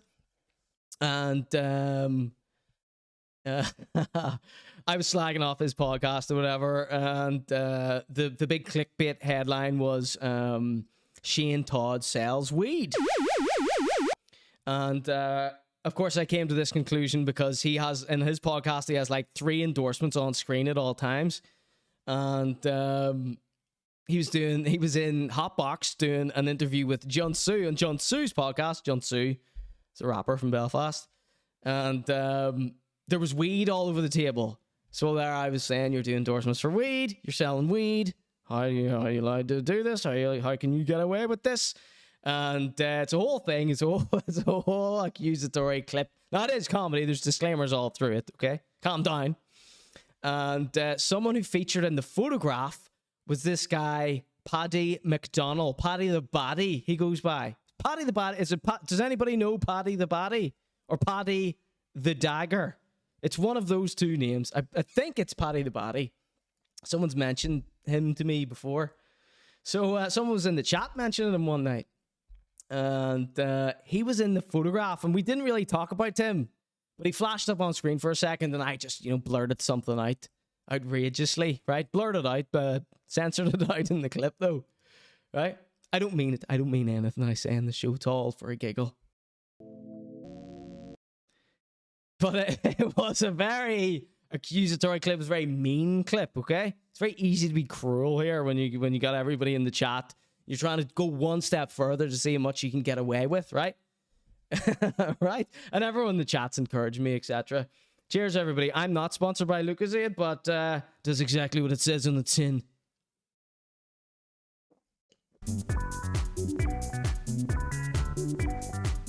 Yeah, so this guy, Paddy McDonnell, he's always in Shane Todd's pod, Colin Geddes' podcast. They all do each other's podcasts. And I logged into LinkedIn and look at what I saw. Oh my God.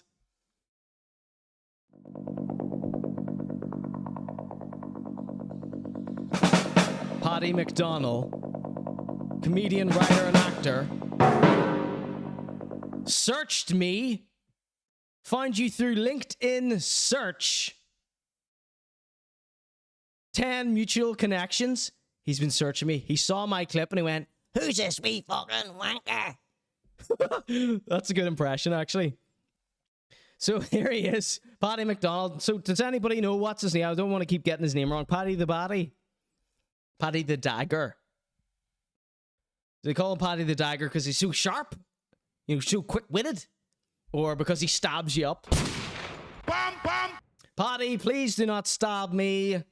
There's nothing to investigate. I'm a comedian just like you. I can just make shit up and it's all fine. No one gets bothered because they know I'm joking. Hope you weren't bothered. Now, if he's a comedian, he'll know we're just laughing around. Do not stab me, please, Paddy. And so the only thing I've ever seen about this guy is all the comments accuse him of being a liar all the time. Now, of course, I would never call him a liar because he's a comedian, professional comedian. It's his job to make stuff up, to make people laugh. Exactly what I do on this program. Okay, Paddy? No stabbing. They call him Paddy the Bagger. Bagger. They call him Paddy the Dagger. I'm hoping because he's sharp-witted and not because he stabs.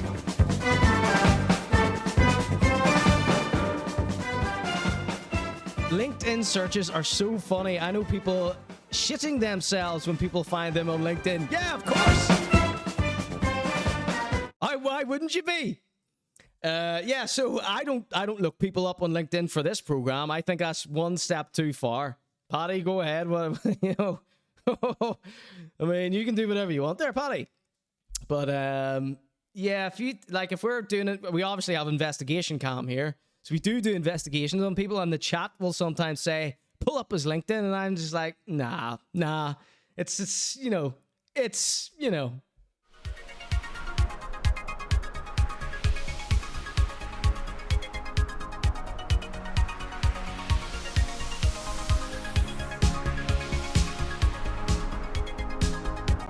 So, just not my steez, just a bit too invasive there. It is show business after all. Maybe he was looking to hire me for a podcast. Maybe he was looking up my agent. Of course, I don't have an agent. Does anybody want to be my agent? Okay, of course, I don't make money, I lose money throughout this program. So, speaking of me losing money, we are going to be offering prizes for clips, okay? So I think maybe how we'll do it is whoever's clips has the most views at the end, or whose ever clip is the funniest, at the end of each month will win a prize. Excuse me. I've got paintings, I've got t-shirts, and anything. If any of them go viral, you'll be winning a painting, a t-shirt, and another valuable prize, which I have. On my last break, I was thinking, oh, let me grab all these things to be able to pull them up and show you. And then I just didn't. I was too excited to get back into Paddy searching me on LinkedIn. Should I be afraid? Do they call him Paddy the Dagger for a reason? I don't mean to get your nickname wrong, Paddy. No one's filled me in here. I believe it's... I don't know what it is. It's one of the two.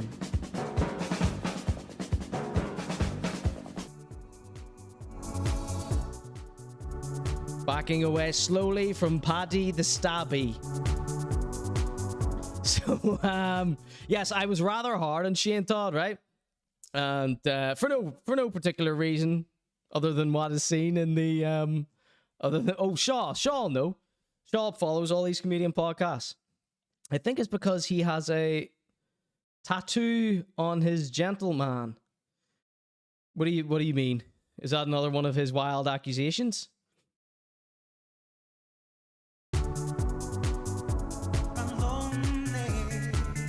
Kentucky Meow says he's just a comedian, but not a very funny one, so he won't stab me up. He's got a tattoo. So that's what are they call him, Paddy the Dagger. Shaw, what's his nickname? Write his full proper title in the chat. We want to get this guy's name right.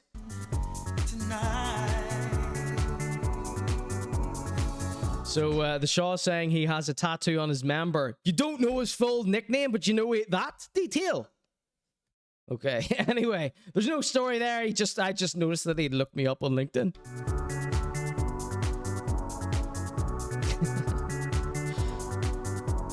So, yes, probably the reason he was looking me up was because I did that little video about Shane Todd, which he got briefly mentioned in.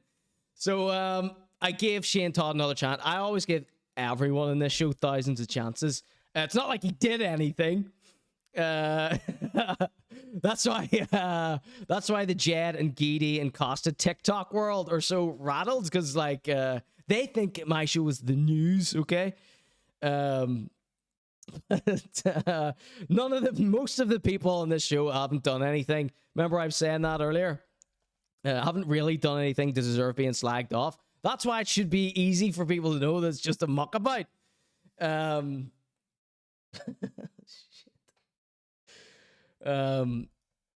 Tababo said the only real scary criminal that we've had on the show has been Tooth Taker. It was a recurring character, but you know, he was in the States, so it was sort of safer to joke about him, you know? But then he did that scary post, see you soon, Dublin.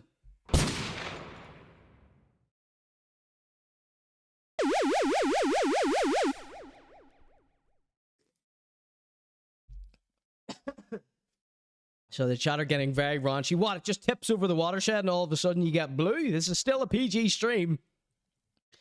Okay. What about Tug of War? No, he's fine. He's absolutely fine. I don't believe he's a criminal. I don't think so. He did fart in that woman's face that time, but I don't think he can be convicted of that, okay?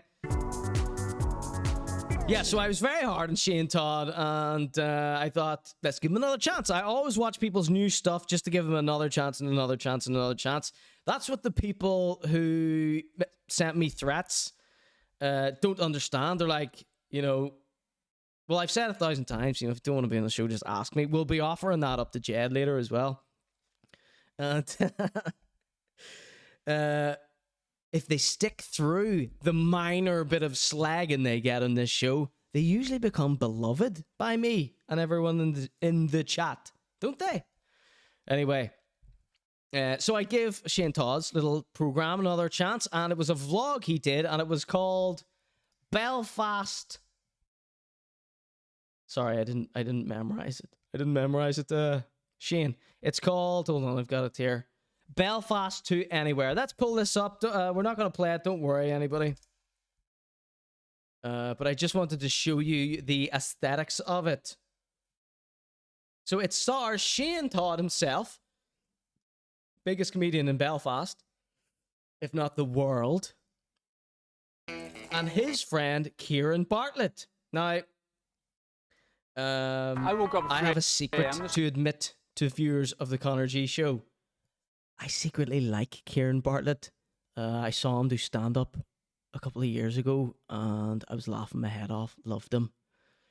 But I don't watch any of these podcasts and stuff like this here. And I'm not a big fan of stand-up comedy. I hate it, in fact, right? Most of it. So here's this. There's Shane Todd there.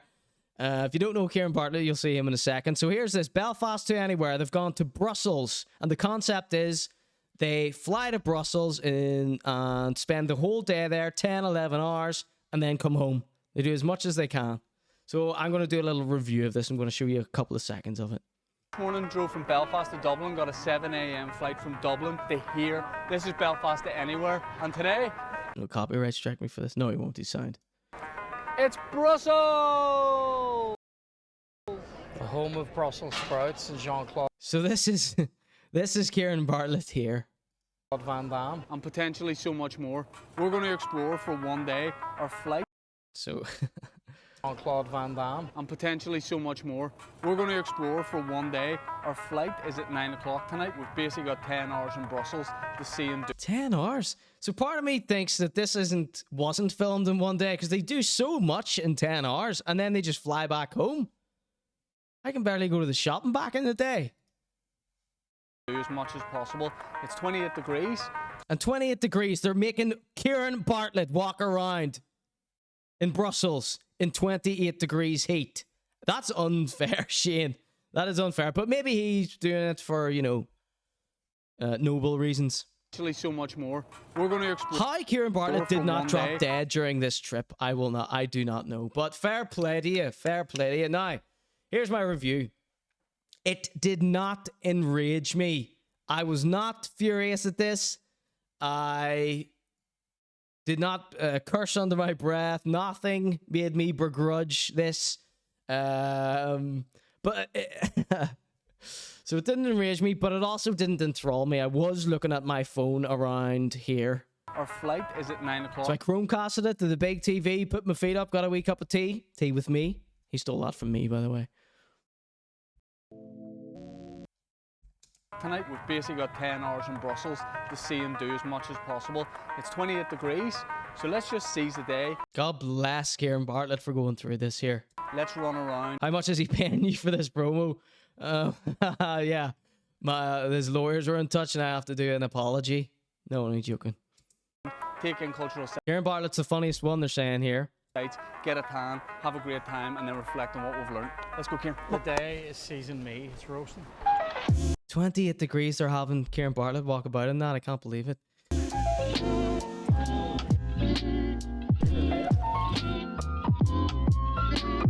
So it seems that, I don't know. It's hard to give a good review. I wasn't enthralled by it. I'm astonished they managed so much in one day. So it was pretty good for one day in Brussels. I'll give them that. But didn't really like it. Wasn't my cup of tea. Ciaran came out with a few good ones. And that was that. I'm looking forward to seeing this develop further. I'm hoping he brings Ciaran on them all. No, it'll be funny to see how Paddy the Batty fares out among other people in the real world. And not just this little Belfast bubble. Fergs, big up yourself. Good to see you. I hope you're learning a lot about Ireland. Steve Man says, at least Ciaran and Shane have more to talk about than the troubles and paramilitaries. Well, now, one thing that I did notice was there were as many Belfast references as they could fit into this as possible. It is called Belfast to Anywhere, okay? So I was warned in the outset, so I didn't flip out at that, right? And, oh, well, he's saying at least Ciaran and Shane. Well, I don't know. One of the things that annoyed me about Shane was it's always with the Northern Ireland references. But, you know, that's their bread and butter. That's, you know, they know their audience, so that's fine, okay? Costa, I'm trying to be nicer to everyone. No, it's a fair review here. So I can't believe they did so much. So what else? Did I have anything else in this here? No, I'm more of a Harold Balder fan.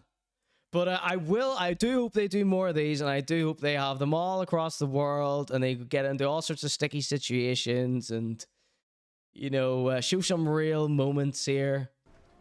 Shane Todd busting his wallet open at every opportunity, spending that Manscaped money, spending that Punjana dollar. To be fair, it is an Eiffel Tower. Is it really the Eiffel Tower? Is it really far away, or I don't know if I'm gonna be able to walk to it. I might have to get another Uber. This is mini Europe. Okay, so that was my review. So I honestly, I have nothing more to say about that. Nothing bad, but also nothing too good. I want to see more of it. I want to see them talking to more locals. That's what, so the charm of Harold Balders is that Harold Balders like an innocent. He doesn't have social anxiety. Like, he just walks up to someone, starts filming, and, you know, making his little in-jokes that his audience know, and then, you know. Let's see. Ciaran was on Junsu. It was very good this week. Enjoyed it, says the Shaw. And then there's a disparaging comment about Junsu in the chat, which I refuse to read. Let's see. What was that, a Ridge wallet? It was probably a Ridge wallet on Mabfield's hip. Let's see. Yeah, so go check out Junsu's podcast. I don't have the nerve to pull up any clips. Junsu gets good guests. He's had Dirtbird. He's had... Who else has he had? He's had Young Spencer.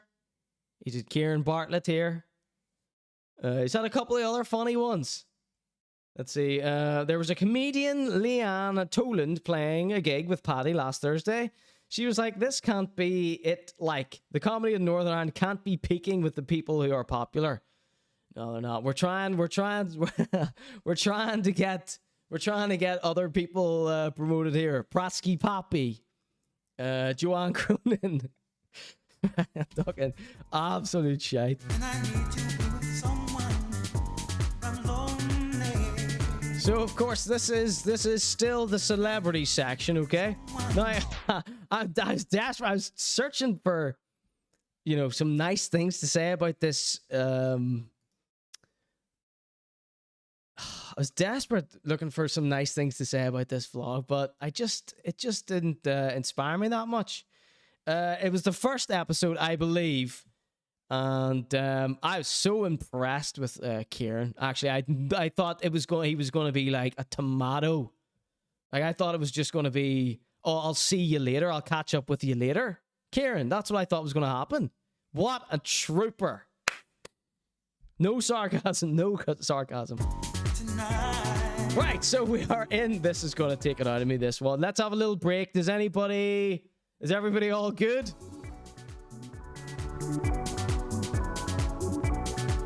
I'm gonna need a little. I need to get pumped up for the next round here. I think we're gonna need to put on more of a heart-pumping song here. Does anybody have a drawing they want, or are there any channel point redemptions you want to do? Do you want to do a Be Nice challenge or something?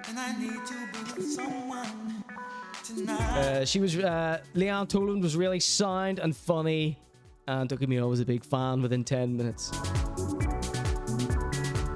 I think Kieran Bartlett might be the last stand-up comedian that I ever saw. All right, okay, we're gonna get a new hardcore pumping tune on here. Get me pumped up. So the next segment is Jed Responds, and I have a giant block capital note here that says "Be nice," okay?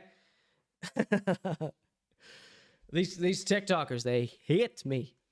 Okay, so let's check this out. Ducky Meows redeemed. Draw Ciaran as a sweat puddle. I'm trying to be nice here, Ducky Meow. Okay. Oh. Let's see, I hope this is a good song. Cheers, everybody. Let's do a little drawing, shall we?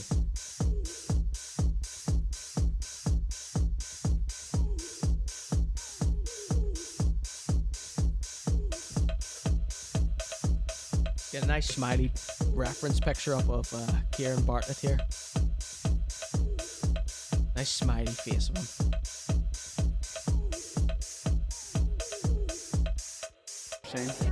Look at that gorgeous smile. So that's my reference image there.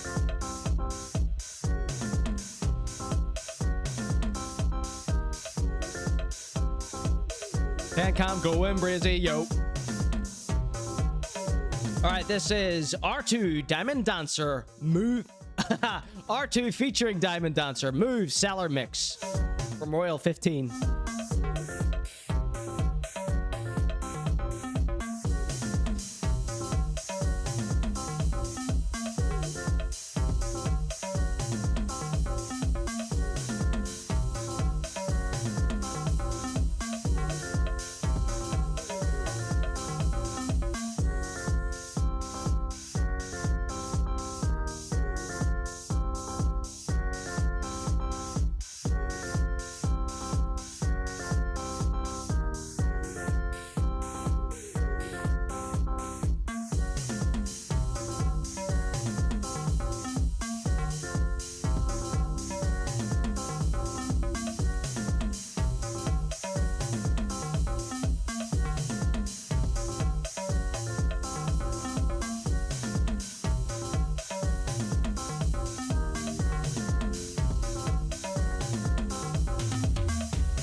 What do we all think? Here's my little drawing of Ciaran Bartlett sweating in the sun. Get a little screenshot here. As redeemed by the chat here, Ducky me up.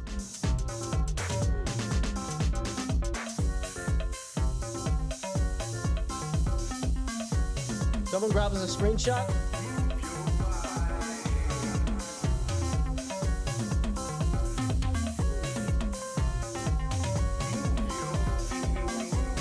Hope you like that, Ciaran. A little present from me to you. You can have this for free, Ciaran Bartlett.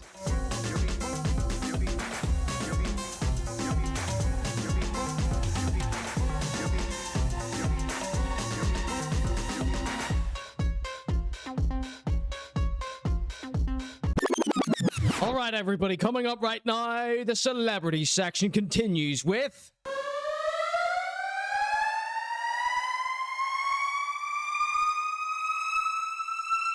Jed responds.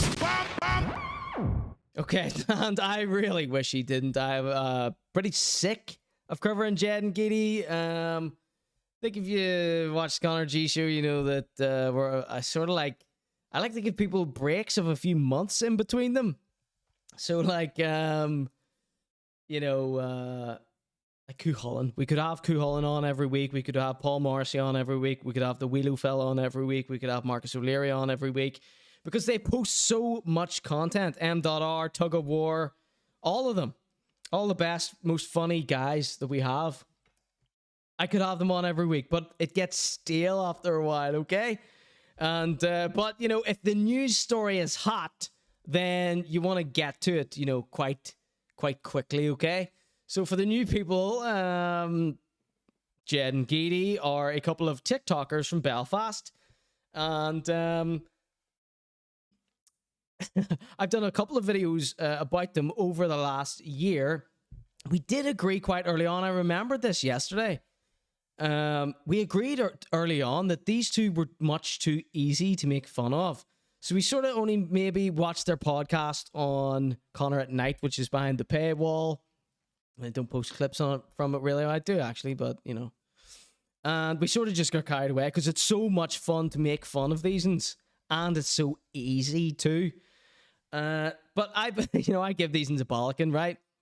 And as I was saying before, you can still slag off people that you like, right?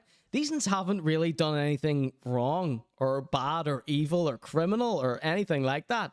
They're just a couple of numpties, right? A couple of muppets, which is absolutely fine. So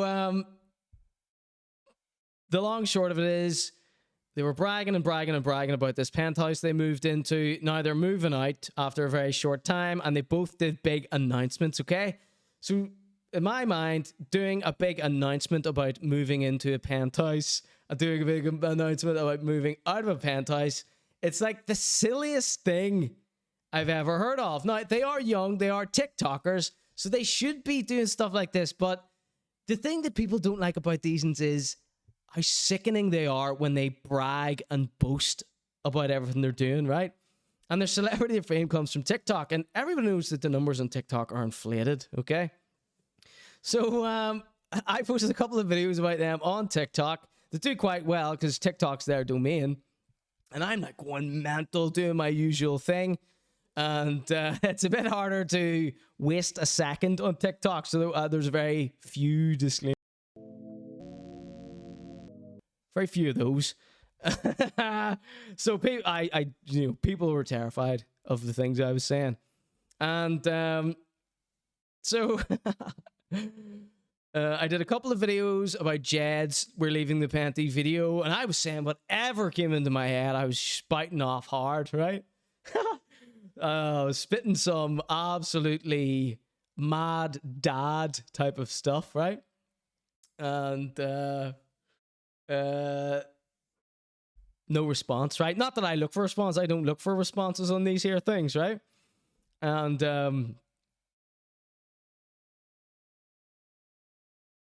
no word from Jed or Geedy, but plenty of people defending them and plenty of people slagging them off, right? And every time someone left a comment slagging them off, I would say, no, I think they're sound, right? But all the people that love Jed and Geedy, I'm assuming, they don't care that I say I actually do like them and I'm not being serious. They think the bit where I'm screaming and shouting and going mental, they think that's the real opinion. But they don't think me saying, oh no, come on, none's wrong with these. And, you know, it's just easy to make fun of them. That's why we do it. That's why everybody responds so well whenever I slag these off, right? And so if you don't like me and you hate the Conor.G show, get over to these TikTok comments and you're going to be loving everyone slagging me off, calling me old. And so we did I went really hard on Jed, and then a week later, Geedy posted his. Oh, it was a day later, Geedy posted his, but I didn't respond until a week later. I didn't react until a week later. And it was the video about Geedy that everyone went crazy for, okay? And it blew up, went viral. People are still leaving comments on it now. At Conor.G show, right? And yes, Rarewitch says the 25-year-old youth. So, like, in this video, here, check this out. Don't read the comments yet. In this video, Geedy says, last year, or me and Jed moved into a penthouse, couple of 20-year-old lads. And I completely missed that. The chat pointed it out, but I missed it. So, but on the caption, it said 24-year-old, but he said 20-year-old lads, which is an odd detail, I think.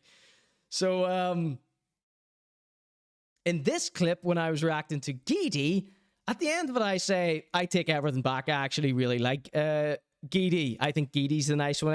Everybody thinks Jed's the nice one, but it's actually Geedy's the nice one, right?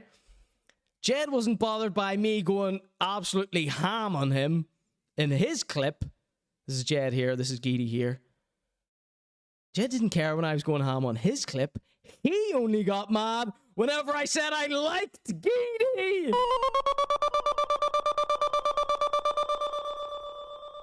Unbelievable. Right, so who's ready for Jed's response here? Check this out. So this was screenshotted like a few days ago. It's gone way up since then. People are crazy. People are going crazy here.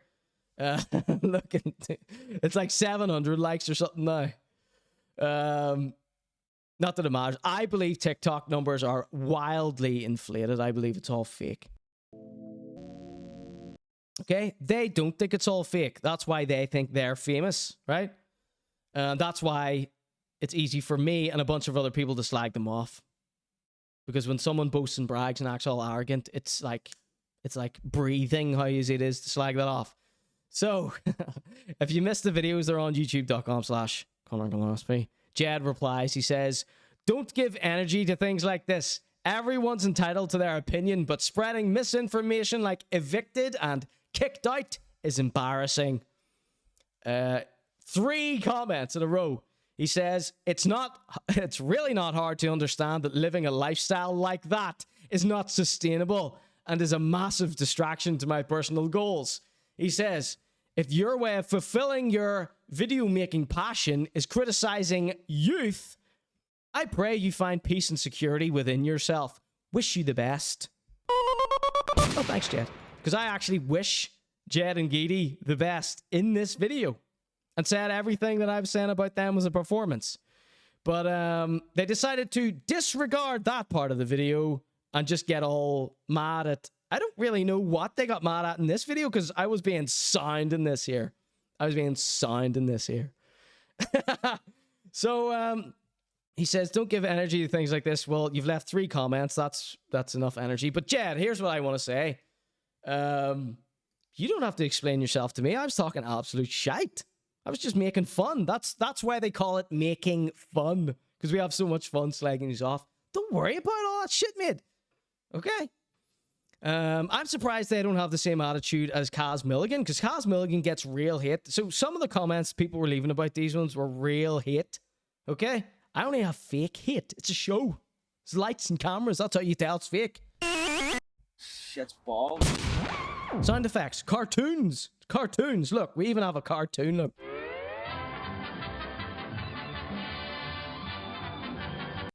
So sorry for frightening you, Jed, if I did. And I love this here. Evicted and kicked out. So those are the obvious joke parts. Like, no one thinks they were actually kicked out or evicted. It seems like everyone fell for the clickbait title. So the title of my video was Geedy Breaks Silence on Penty Eviction. And I was laughing my head off when I came up with that title. Because it's so like, you should see how I intro this. I'm like, Geedy breaks his silence on the Penty eviction. It's like way over the top, and they all fell for it. It's easier to take the higher ground when you live in a Penty. Being patronized by a 24-year-old. I think our Twitch numbers are inflated. Yes, of course, yeah. Let's see. Disgrace of the Waking Android says, Jed just posted an update video. Oh my god. Am I mentioned in it? This is mad. So, okay, someone get me the link in the chat, please. So this one, he deleted this comment, this middle one. So the way he says a lifestyle like that is not sustainable seems like maybe he is saying we couldn't afford it. Of course you couldn't afford it. Nobody can afford that. Blah, blah, blah, blah, blah. Yeah, okay. Jed, I was just talking nonsense. Don't even worry about it. But I love that it was this video that he chose to react on. The video where I'm actually being nice and I come clean and I say, no, I was doing a performance. Don't even worry about it. Or was he actually angry because I said, I like Geedy. Geedy's the nice one. I think that's what triggered him, right? And we've got a theory about why Costa is so triggered as well. So I came up with a theory as to why I was getting such abuse. Right? So all the comments were like hating me, all Geedy's TikToker pals, right? And they were all saying two things in their defense. They were saying, no, there were people defending me in there and slabbering about them. Thank you to those two people who were going to war for me. Complete strangers, I don't know them. Most likely old men. So big shout outs to you if you are watching. Thank you. Well, so is it disgrace? Can we have a bit of a heads up about what's it about in the chat? Because, you know, I'm ready to leave these guys alone. Like, they hate it. So, yeah, so the two things that people were saying repeatedly that to defend these guys was, you're jealous of their success. Why are you hating on such successful businessmen? And the other thing they were saying was, they're only kids. Why are you slagging off kids? You're slagging off the youth. You're slagging off young people. I was a bit like, right, are they successful businessmen or are they children? Because they can't be successful business children. Can they? You can't have a successful business child. And if it is a successful business child, then I'd like to make fun of that still. Let's see. It's 26-year-old kids. So is one of them 26 and one of them 24? What's the deal here? Why does Jed keep trying to act like the youth? It's like, you're a fully grown man. You know what I mean? Jed is like a huge muscle-bound Chad, bro. Isn't he? Let's see. Let's see. Okay. Oh my God. Right. Okay. So we got an update from this. Should we watch this? I don't want to do another clip on these, and I don't like really antagonizing people that really don't like it. You know what I mean? I could post clips of Paul Morrissey, Marcus O'Leary. Who else? Who else are the really easy to make fun of? People, Kuhon. I don't post clips about them because they can't take it. You know what I mean? Those would be my most popular clips. So, but as I was saying, the news story was hot with these, and so I went for it. Yeah, so it's got a lot of likes. I've got more than this here. Go check it out. Conor.G show on TikTok. So, but it takes a lot. Like, a lot of people were offended by what I was saying and defending them in the comments. And I think it's because TikTok is like a place where it's like, you're like a kid. You're allowed to do anything you want there. Your mom and dad can't see it. And, you know, the vibe of my show is very much a dad, you know, walking in on their kid who's dancing around in the mirror, dancing to Limp Bizkit, you know, with the music up. And, you know, your dad stood at the door for 15 minutes watching you dance around, pretending to be Fred Durst. And then you turn around and you see him and you're like, oh, shit. And then these ones are acting like, you know, instead of just going, yeah, we are, you know, we're acting like celebrities, you know, we're bragging and boasting all the time. We're acting like, we are acting pretty silly. You know, instead of just doing that, they're like, fuck you, Dad, you don't understand the punk attitude. You know what I mean? Welcome in. We've got Matt's Q, and we've got Tommy Gun J&D. Let's see. All right, you can remove that pinned comment. Thank you for that. Right, so we've got Costa's crazy, insane person DM voice notes that he sent to me. So Costa is a guy who went viral making fun of these ones, okay? So we'll get to that. We'll get to that in a second. So let's watch this. Let's hope this is quick. Okay? So, Jed, Giddy, Costa, whoever, this is what I say to everyone now. This is what I was mentioning earlier. People don't watch the show, so they don't know. They only see the little clip and they see me going fucking mental. And they like, I must be an amazing actor, by the way, because, you know, hook, line, and sinker, this one. But what I always say is, if you don't want to be covered on the show, all you have to do is ask me. If you threaten me, then I'll go twice as hard. But if you just say, oh, I don't like this, could you stop? I stop because, you know, it's that simple, right? It's supposed to be a fun time for everyone. And no one ever asks me to take the videos down. Never. Not one person has ever asked me to take a video down. And I've mentioned 100 times in the show that if anybody doesn't like it, all you need to do is ask. Okay? That's it, Jed. Don't even worry about it. Steve Man says, think they were 24 and 25 when they first moved in. That was a year ago. So you're saying they're older. And Giddy was saying they were both 20. So the fact that they were slagging me off for being old when they're actually bending the truth about how old they are to seem younger. A couple of Macaulay Culkin, says Raw. Let's see. Right, did we open this link here? Let's see what they're saying. Okay. Let's copy this here. Let's open this in a new window. We're being treated to a new window. Okay, everybody, it's Jed. What's up, guys? Addressing the rumors now. I'll say it again. Say it for 1,000 times. I talk absolute nonsensical on this here show. Look at the disclaimers, sound effects. We got a little cartoon of me dancing. I try to do everything I can without just saying, you know, I'm putting it on after every sentence. That wouldn't be a very good show. So he's got his muscles out. He knows he's going to get views. He's got his veins popping. He has his little frappa Starbucks here. And it looks like he's moved in. Oh my God! He's went in is this in his new apartment here? He's moved into a just as expensive apartment by himself by the looks of it. He's learned nothing. He let the rumors and false allegations get to him. So instead of deciding to save a few bob, he just went, damn it, I can't let people think I can't afford the rent. So I gotta rent another place that's just as expensive. This place is actually more expensive. So you see what I'm doing here, Jed? I'm just making a bunch of stuff up without even hearing you. That's what we do in this show. Okay? Paddy the Baddie? Dagger? Paddy the Dagger? Confirmation on what the actual nickname is, please. Okay, Shane Todd. Love you. So let's hear what Jed addresses the rumors. Not okay, dude. Not fucking okay. So here we are. New apartment. Yeah, I'm not gonna. It looks lovely. Give away too much information about where it is this time because I don't want to get robbed. I'm only joking. I never got robbed last time. Anyway, so what have I been at the last 2 weeks? That's You've only been robbed of your sensibilities, Jed. Let's see. We moved into this panty when we were like 5 years old. What a ride it's been, says Rare Witch. Let's see. They don't get the whole community, deep lore, etc. No. You have to watch every single show from start to finish. That's why we put it on YouTube the next day so everyone who's not live can get caught up. Okay, Jed? You're going to have to get caught up. Costa, we'll talk about you in a sec.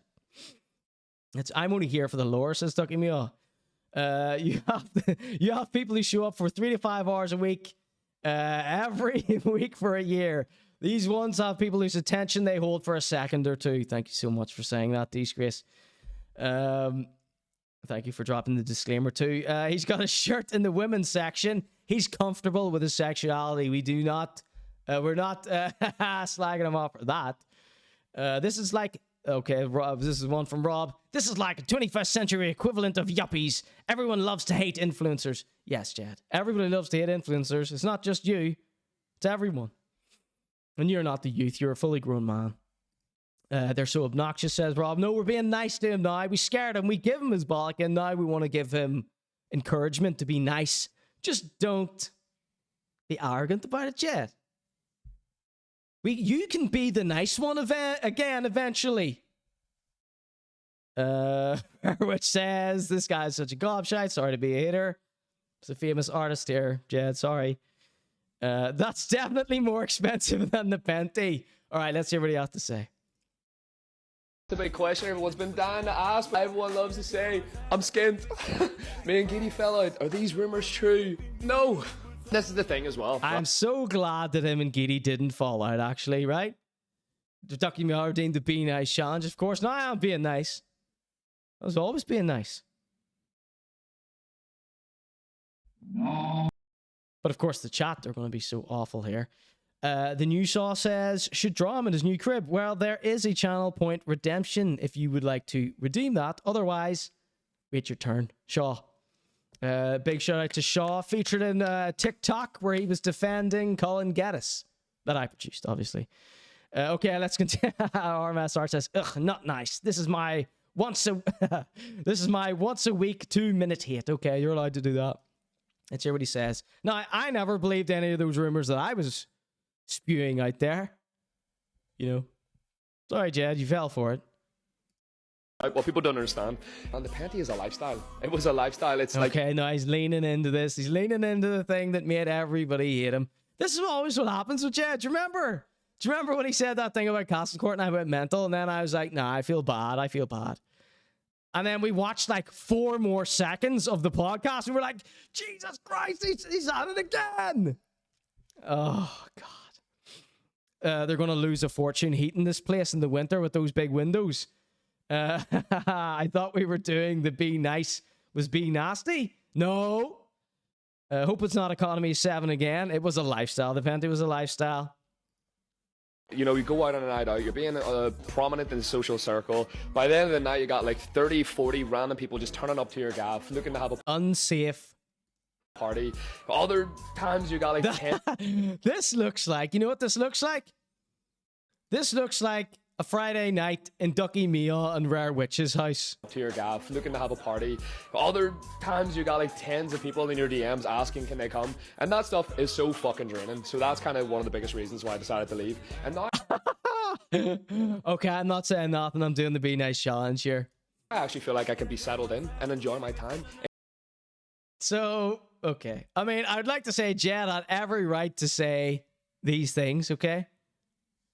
He had every right to say I was not being nice. But I love that he never learns his lesson. You know what I mean? He never learns his lesson. Just being a normal person with my caramel macchiato from Starbucks that isn't really from Starbucks. He's got a wee prop and all. Starbucks from Tesco, and it's 3 for £3. Get on it. Last 2 weeks, what have I been doing? I had a last minute business trip. Sorry, I meant to say ha ha ha. Nottingham. Straight after that, flew down to Electric Picnic, had the best time of my life. I love music. And just enjoyed the last week, catching up on all the things that I missed out on in the last year, being distracted too much by partying. Like sitting there playing the Nintendo Switch. Jed, never ever explain yourself to a bunch of strangers. I thought I had said this. I swear to God, I said in the reaction to his We're Moving Out video, I said, never explain yourself to a bunch of strangers. Why is he doing this? He's learned nothing. He's learned less than nothing. He's doubling down, in fact. Jed, does that mean I should double down? Does that mean I should release this as a clip on YouTube and then also a follow-up clip on TikTok? Because I was feeling bad. I was feeling bad because you're whinging at me. Now you're going on the... Sorry. This is... shit. Well, a semi-mea culpa. It's all right, rewind. This is the Be Nice challenge. I take it all back. Bought a load of games. It's been fantastic. I'm loving it. And I'm just vibing. Especially being out in a place. It's not even worth it. This is ducking me off. He's full on. He's back doing the Doja Cat thing. I'm fine. I'm amazing. It's totally worth... Well, I believe it is. I believe it is. I hope he's not doing this because of what I said. Because he showed like 2 very tame comments there. Now it actually feels like a home. Tomorrow I'm going to be doing a wee talk at the Lighthouse mental health charity. They want me to come down and do a little bit of talk about my story and stuff like that. It's going to be a lot of people there. Basically just kind of taking it easy, catching up on old client work, trying to like clear the backlog of stuff because there's proving he can't afford it. Been a lot going on. And this month I'm going down to Dublin because Red Bull has a Dance Your He's coming to get me! Event going on, and I'm going to be down just to have a wee look and see what the crack is for the national finals before we take off to Frankfurt, Germany next month for the global final. Jed, if you're in Dublin, I would like to come and meet you and offer you an apology. I offered him an apology, he didn't take it. But see, for right now, I asked him would he accept an apology, he didn't answer me. I got one mission. In my comments, no, I was replying to him.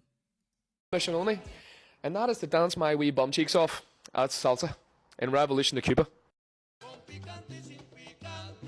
I hope you have a fantastic day. Bye. He is dancing. He is dancing. Ducky Meal says, mental health advice. Don't be yourself. Yes, we all remember that. I'm sure it'll be lots to do with online bullying, cyberbullying. Do you remember T-Mike accused me of cyberbullying? Oh, luckily he escaped that gunshot there from our good friend, Rob.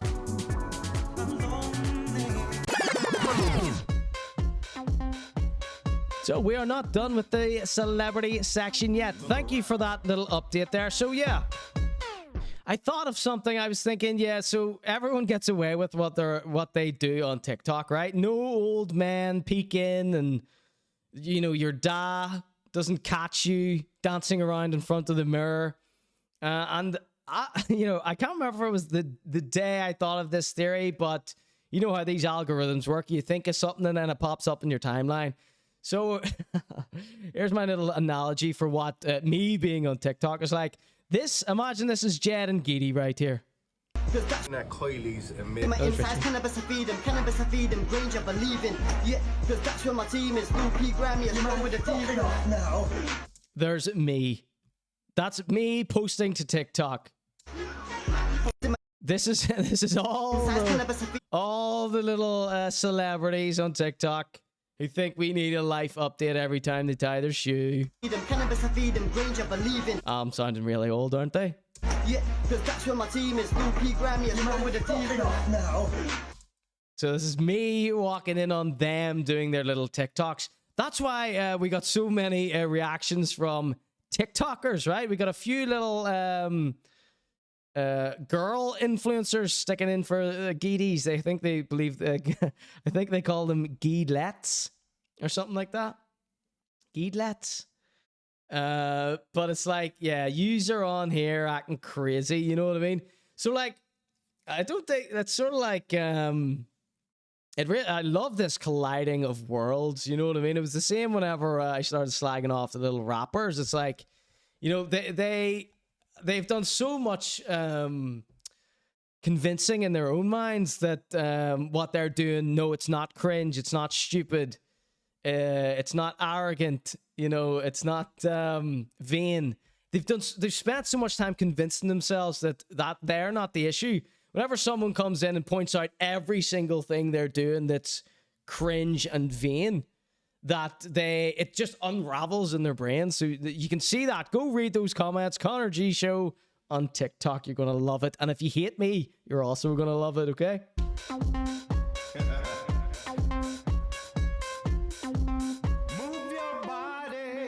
And one other big famous guy is this guy. His name is Costa, okay? Who's Costa? I hear you cry. Costa is another TikToker. He's from the countryside. He is a full-blown culture, right? And he was being their little bouncer, Jed and Giddy's little bouncer, in the comments. Now, he calls himself a comedian, which is frankly quite worrying when you hear what he has said. To me, you're going to love this recording. I'm going to play a little snippet of it now, and then we're going to play it in its entirety at the end of tonight's program for the outro sequence, okay? So, yeah, so he was in these comments, like, battling everyone, right? Slagging me off. You can go read them at Conor.G show on TikTok. It's totally schizo posting, right? And he got so worked up, right? Because he was going mental, and I replied. I can't remember what he said. Let's see if I don't have any of the screenshots here. He said something. I can't remember what he said. He was slagging me off anyway, and I replied with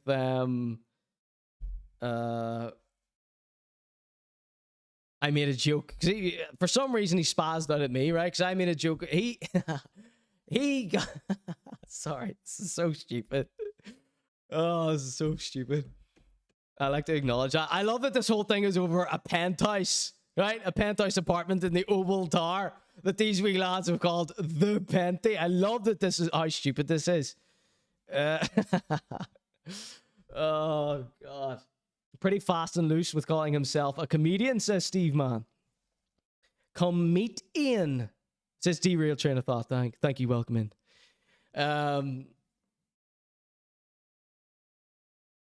So he said something, and I had this glorious comeback. I'm so stupid. I'm so sorry, Costa. And I said, I made a joke about you stripping for Geedy. That video was up on youtube.com/ConorGillespie. It's called Geedy Gets Revenge on Costa in Cunning Revenge Plot or something like that. Geedy D-bags Costa in Cunning Revenge Plot. You see these clickbait titles that I give them? Costa fell for that as well. He actually believed that's what I was saying. It's like, you know, if it's an insane clickbait title, and if I come on and introduce the segment by going, Diddy gets revenge on Costa by pulling down his pants and spanking his bottom live at the Penty, it's like, you know, come on, it's obviously a bit. Costa didn't get it. And he flipped out and sent me all sorts of messages, and they were recordings of someone using extremely harmful hate speech, lots of derogatory terms for a gay person, and that person was also threatening to kill said person that they were using derogatory hate speech against. He sent me recordings, 3 different recordings featuring different homophobic death threats, right? So, you know, you see where I take the exaggeration here. Now, that is what happened. So I replied to his comment in this Jed thread when he was schizo posting, slagging me off. I said, I made a joke about you and you freaked out and sent me homophobic death threats. And he hated this. Now, my original comment was, I made a joke about you and you freaked out and sent me homophobic death threats. Will I do a video clip together of that whole saga? Or will you cry on camera again? And I just thought, nah, he doesn't need those last parts. Because, of course, we played the footage of him crying as well. Which was, you know, overkill. But, you know, he did deserve it. He did send me homophobic death threats. And he was calling me in the middle of the night, too. Oh, shit. Sorry, Costa. And then he sent me 4 minutes of voice notes, okay? And let's see this here. Let's pull this up for you. Connor, since I'm sending you... There's his voice. Sorry, I opened the wrong app there. So here's just the visual aid to this here.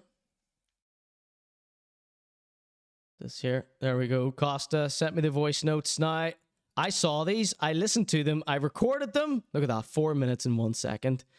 And I immediately went back to the TikTok comments and replied to someone else. Costa just sent me 5 minutes of voice recording. So these are the homophobic death threats up here.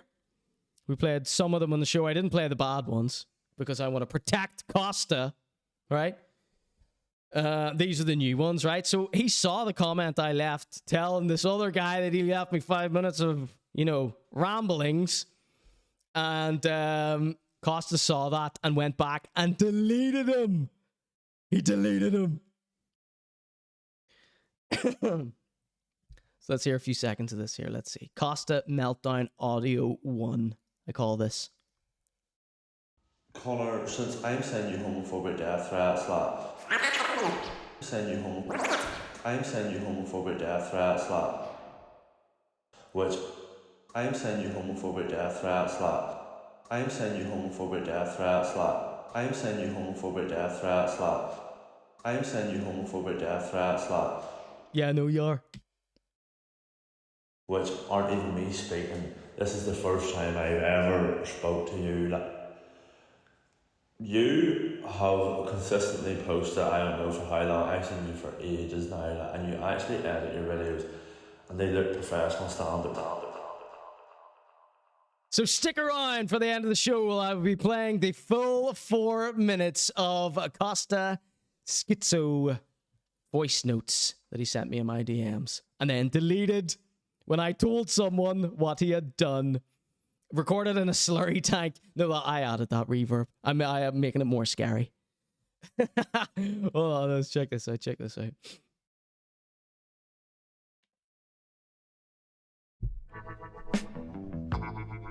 It's actually impossible what you're doing that you haven't got a following that.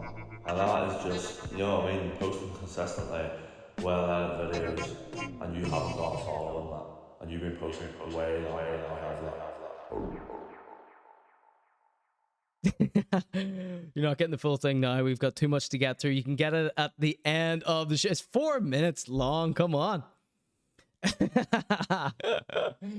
Oh, man. So, yeah, Jed, Geedy, I offer you a sincere apology. I'm only mucking around. I was defending them all in the comments. And, You know, I would like to take Edie to a gentleman's bro chat dinner. Offer you an apology. And if Giddy brings Jed to the gentleman's dinner, then I get to bring Lorky. Okay? So, Costa. No one's forgot. So, everyone remember how Costa went viral. Costa went viral by taking the piss out of Giddy, right? And what he lets slip in these recorded messages is he's been posting content since December. He said he stopped making Giddy videos in February, right? So do you know what that means? He did like 100 videos taking the piss out of Giddy in like a month, right? That's how he blew up. That's how he went viral, taking the piss out of Giddy, right? So he's, you know, going on at me for making fun of them. I've done like 5 videos in an entire year. I told you I like to take breaks in between people. I don't like to upset people. That might be hard to believe for some people.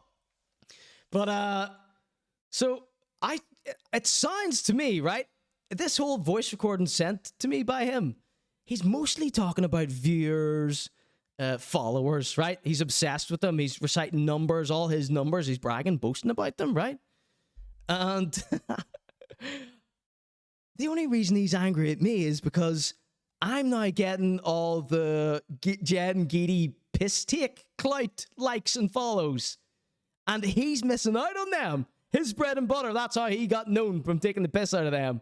And he can't get those now because he's like mates with them, right? I'm sure that's a real friendship, Costa. I'm sure you love each other, really. I'm sure that's a very genuine relationship you have with them, right? So that's what you're going to hear later when we play the voice note in its entirety at the end of tonight's show. Okay? He's livid. He's livid because he's not getting the Jed and Giddy. He's not in on that fun with us anymore. This will make an excellent TikTok. I'll think about it. I'm not really... See, this is the other thing. It's like, he's slagging me off because, you know, I haven't gone viral. It's like, you know, I don't know. We've spoken about it in the show before. It's like, people who call me a clout chaser, it's like, you know, they always show their hand. They always give away that they're the ones that want the clout because, you know, they slag you off for not doing the clout chasey things that they did. Very telling, Costa. Very, very telling. So, I don't know, Costa, get over it, I guess. You're gonna have to get over it, Costa. I'm so sorry. Started posting in December, like. Listen. And I have near 40k now, like. And you shoot. I started posting in December. They says in this, you're probably just gonna make fun of my accent. It's low hanging fruit. Like, it's more your attitude that I'm making fun of, Costa, rather than your accent. You should hear how he says my name in this. It's adorable. And I have near 40k now, like. Are you Carl Pilkington, Costa? Carl Pilkington says, doesn't finish words. Okay, Costa. All right. Stick around to the end of the show and you'll be able to see that. You'll be able to hear that. All right, we've got Alex Boyle, Meek, and LITTLEMAN coming up next. I'm going to take a very quick break. Don't go anywhere. I need you to vote in these next ones. LITTLEMAN has some exciting news. He's back on top. Tell a friend, hope. We've got Meek and wanted me to react to his new song. And we've got Alex Boyle. He needs some people to choose a beat for him, and we're going to be getting into that shortly. Be right back soon.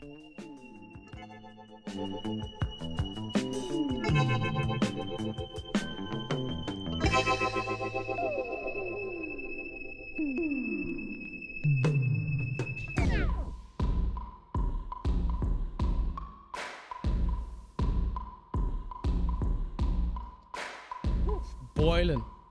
Shit's balls.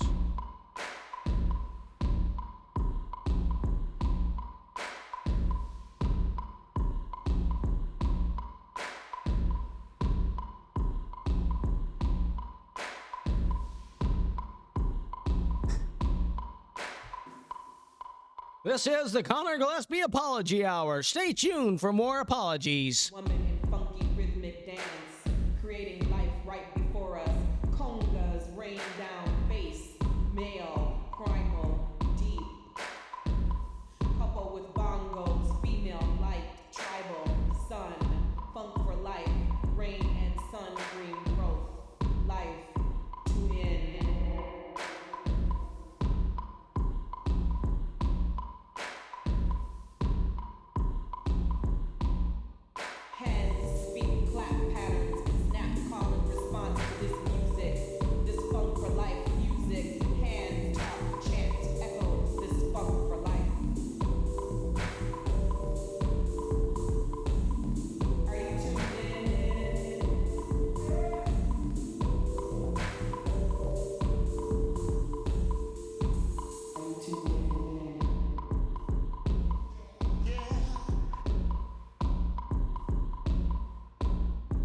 ensure stumping patterns alternate with light, carefree motions like infants, first experience in balance. Each step adds to the funk for life, stumping light.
Connor, since I'm sending you homophobic death threats that which aren't even me speaking, this is the first time I've ever spoke to you. Like, you have consistently posted, I don't know for how long, I've seen you for ages now, like, and you actually edit your videos and they look professional standard.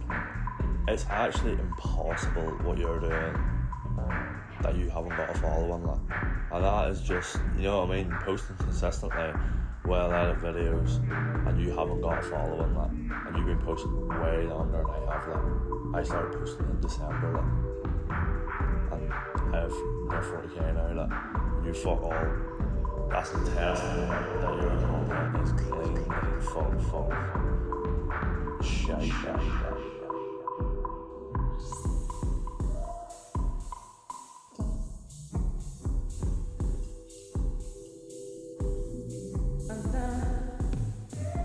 Hello and welcome back to the Conor.G show.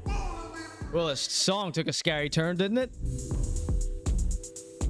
Sorry, I had the reverb on that whole time, so sorry if that song sounded awful.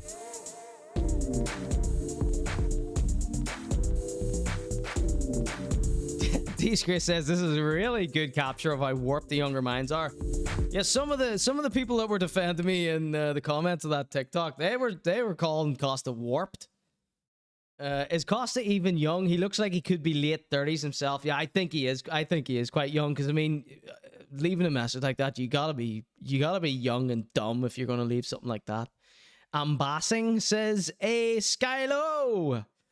In Sims, he would be their hired farmhand, kind of like comes into your house and sometimes, but just there to feed the animals. I think that probably is his job, right? He does seem to be hanging around cow shit a lot of the time in his little vlogs. So yeah, Costa, don't even worry about it. It's only a joke, mate. Calm down, and your hair smells like cow manure.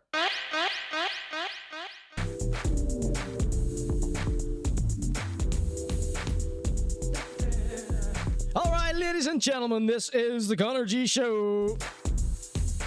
Right about now, we are getting into my beloved gang of mates, known as the Little Belfast Rappers.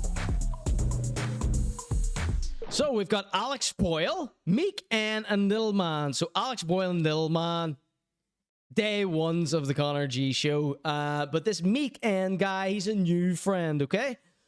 Let's start with Alex Boyle, okay? It's been a while since we've had a young Alex Boyle in. He's taking a break from the game. But he's working on his new ish right now. He's an 18-year-old rapper from Newry, okay? And he made this little post to Instagram.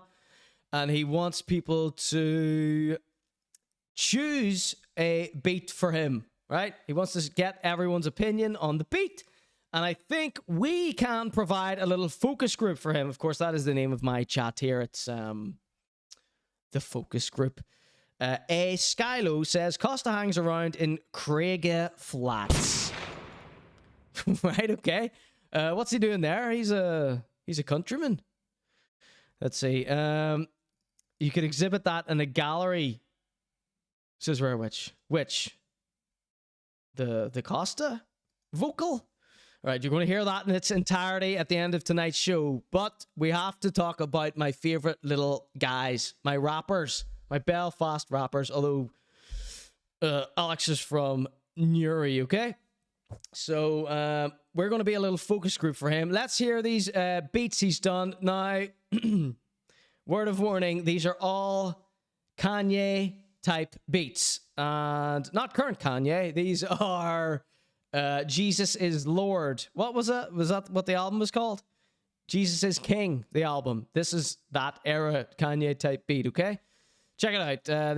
These are 3 new beats by Alex, and he wants us to help him choose, okay? He says, all artists and followers, what is your favorite 1, 2, or 3? And artists, what one would you like to be on? Here he is. Big shout outs to Alex Boyle, okay.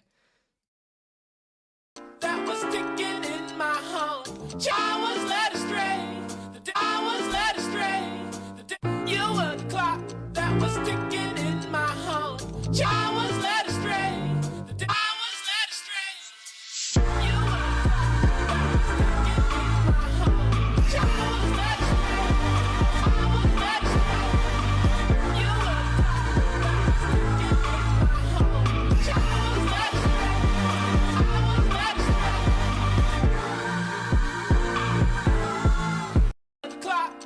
astray. So that was 1, the clock that is ticking in my heart. Now, I will say, first of all, Alex, this beat is terrible. I don't want to know who produced it. No offense to you, but it's a load of shite. Terrible. And you will be sued if you use this one. It's too famous of a song. You won't earn a penny from this in your life if it ever turns out to be a good song. All right. Next item, please. Okay, so chat 1, 2, or 3 for a vote. Wait till we've heard all 3, and I'll give you a little refresher at the end. Okay, here we go. It's the second song. Hold on, is it? Yes. Okay. Damn it. All right, shout out to Alex Boyle's little girlfriend there. Let's see. All right, that was 1. Terribly chopped, by the way. Terribly chopped. All right, Rob, nighty night. See you later. Perhaps you would like to keep the show going in the background so you can have some nightmares to the Costa recording. That's why I'm saving it to last, so we can all have nightmares tonight. Yeah, whoever chopped this is insane. You have no ear for music, whoever chopped this sample, okay? Next one. Another Jesus is King type beat. See you later, Rob.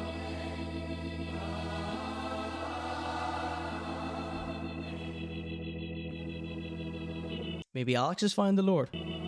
Costa, you need to find the Lord, son.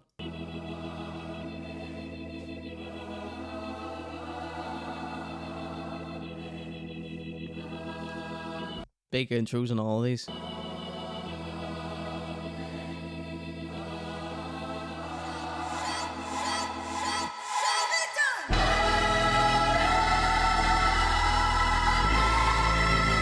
I hate long intros in rap songs.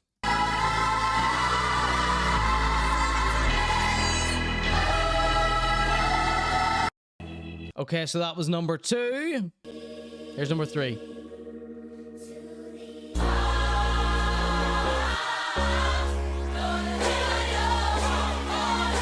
Beautiful morning, morning, morning.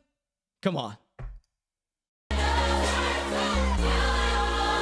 Rare Witch, a musician in the chat, he says, the beat sounds like there's not much room for vocals. He doesn't want to spoil the whole thing.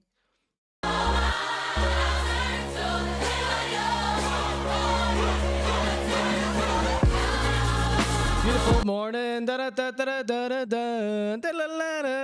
So this is just like almost a direct rip off of that one Kanye song. Welcome to Masters, talking me on.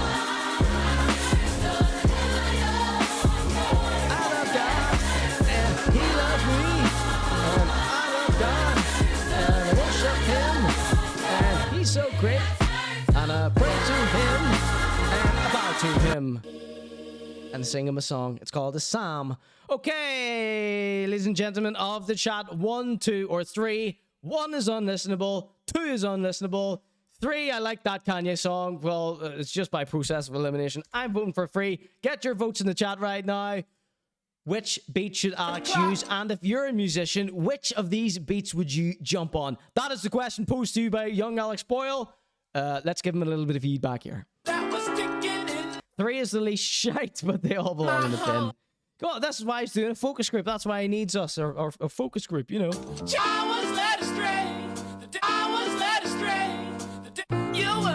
Now, I know Alex a little bit, and he's keen to push the boundaries, so he feels like he's experimenting with these, but you know, these are yesteryear, these beats. And I know Alex Boyle does appreciate whenever we give him a heads up on things like this. He's one of the few that actually appreciates the feedback. Tommy Gun JND, a comedian in the chat, says 4. Okay. That was sticking in my home. I mean, is this not the worst chop you've ever heard in your life? Okay, and the second one, get your votes in the chat. 1, 2, or 3. Right, which voted for this one? Take me to church.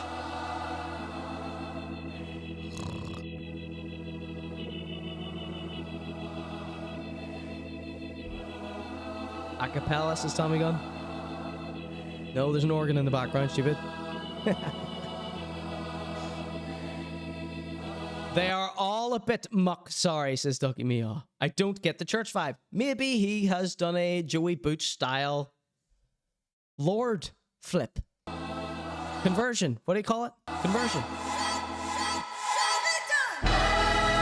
Yo, my name is Alex Boyle. I be spitting like I'm a royal. Not a Windsor dope. Just the king of a throne and a style. Like you don't know. You don't know me, though. Okay, and the third one. Get your votes in the chat right now. 1, 2, or 3. Which of these beats should Alex vote for? Dear Lord, I'm just a son of God. I'm just a son of Shane Todd. I'm a horse whisperer. Step to me and they be missing you. There has to be a different way, says Rarewich. No, there is not. Okay, Alex Boyle, everybody says all of those are shite, but what did the crowd vote for there? It was neck and neck. It was neck and neck between the last two, okay? No one likes any of those. Let's see. Okay, let's see. Tommy Gunn says, it's too Kanye, but it needs some random pop beat in every now and then. Can we make him a beat, says Ducky Mia? Absolutely, I'm sure he would love that. Alright, okay. We've got Meek, and he is Battle of the Buys alumni. He was a runner-up in the last episode of Battle of the Bands, I believe. And he wanted me to do a little reaction song, just like I did to MC's video, okay?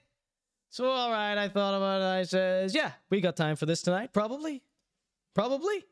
So I think there was a little interruption in the show, and that was about an hour in. We're at 2:12 now. So, okay. Thank goodness we're coming to the end of our program. Let's give these boys what they want. They want to see a reaction. They want to see me react. They want to hear the chat's feedback. Okay? Meek N. I think he's on this MC show that MC's doing coming up. Anyway. All right, big ups to Chad. Let's see. Meek N. This is his new song called Irish Rasta. Big intro on this too. Second headphone going in. It's Meek N with Irish Rasta. It ain't about the money, the fame, the game. I'm swerving by myself. Who does he sound like here? Who does he sound like? It ain't about the money, the fame, the game. I'm swerving by myself in a rave, my lane. I'm about to demonstrate like how it's done, like once again. And if it took a rubber while I'm drinking, I'm a fiend, I'm a fiend. It ain't about the money, the fame, the game. I'm swerving by myself. Is he saying fiend instead of fiend? Is that what I can hear here? The fame, the game. Took a rubber while I'm drinking, I'm a fiend, I'm a fiend. It ain't about the money, the fame. I'm a fiend. What's that? Does anybody know what that is? What he's talking about? Press 1 for fire, 2 for shite in the chat right now. I'm swerving by myself in a rave, my lane. He must smoke loads of weed, man, says Disgrace. He would love you saying that. He would love you to say that. And if it took a rubber while I'm drinking, I'm a fiend. I'm a rubber? He's talking about rubbers, Rare Witch. You like those? Rasta better call me John Sue. Rubber is a word for an illegal drug, isn't it? Faint, says Disgrace. You think that word is faint and not fiend? Fiend? He's saying fiend. I thought he meant fiend. I don't know. 2, says Raw 1210. Fainting, taking a blue while drinking. That's what could be, yes. I'm drinking, I'm a fiend. I'm a fiend. No, there is no T in there. Irish Rasta. We could slow this right the way down here. To see. I'm a fiend. There's no T in there. Look at the waves. There would be a spike here if there was a T. I'm a fiend. So is he saying he's a fiend? Like he's a fiend for it? You know, like these rappers like to say fiend? You know the way Travis Scott had a song with Playboy Cardi recently, which I have not listened to. It's called Fiend. Is that what he thinks he's saying, but he's pronouncing it wrong? I'm a fiend. Or is he just from the countryside and that is how he's saying fiend? Rubber while I'm drinking, I'm a fiend. I'm an Irish Rasta, better call me John Sue. Boy, they kick the beat like while I punch it kung fu. Sick and tired of talking so fiend, pleased or willing under the circumstances. So fiend politeness. Like what I do in my show. Got a lot to prove. Never tempt a man. He's got nothing. Right, does nobody like this here? We've got only 1 vote for shite so far. People like to give him a bit more of a chance. That was Raw 1210, an Englishman that did that to you, Meek. Drinking while he's driving, while he's necking down the groove. They just stay right behind him and they say he's on the move. They never know his motives. If the road is looking blurry, then I start to swerve. If I can't beat my habits, then I'm... This is a rap about a drink and drug driver. We do not condone this behavior. All right, continue. By a curse, burdened by a curse. 1 for fire, 2 for shite in the chat right now. In reverse, before I do some stupid shit that end up in a hearse. I wanna be so rich just to buy my bitch a It ain't about the money. Yep, the fame, that's me. The game. I'm swerving by myself up in a rave. My lane. Hello, everybody. To demonstrate like how it's done, like once again. And if it took a rubber while I'm drinking, I'm a fiend. It ain't about the money. I'm going to feign. Sounded like he said rota instead of road. 2, says Rare Witch. Damn. The game. I'm swerving by myself up in a rave. My lane. I'll bite the demonstrate. So, I mean, no one's going to say he's swerving in a rave? No one's going to call cap on this? No one's going to call cap on this.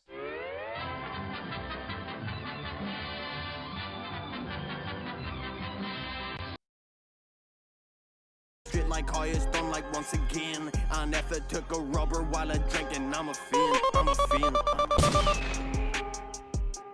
It's certainly not Rasta, says Ducky Meal. They're all voting 2 for you, Meek. I'm so sorry. All right, good effort there, Meek, but the crowd have voted you 100% shite. All right. Right, so this brings us to our final bit of news for the night. The little man returns to the Conor.G show.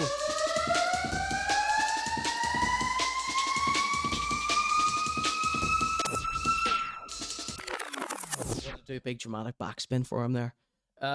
Little man, he has some exciting news. He's back on top. He is back. He was out of the game for a while, but he's back. There's no holding him back.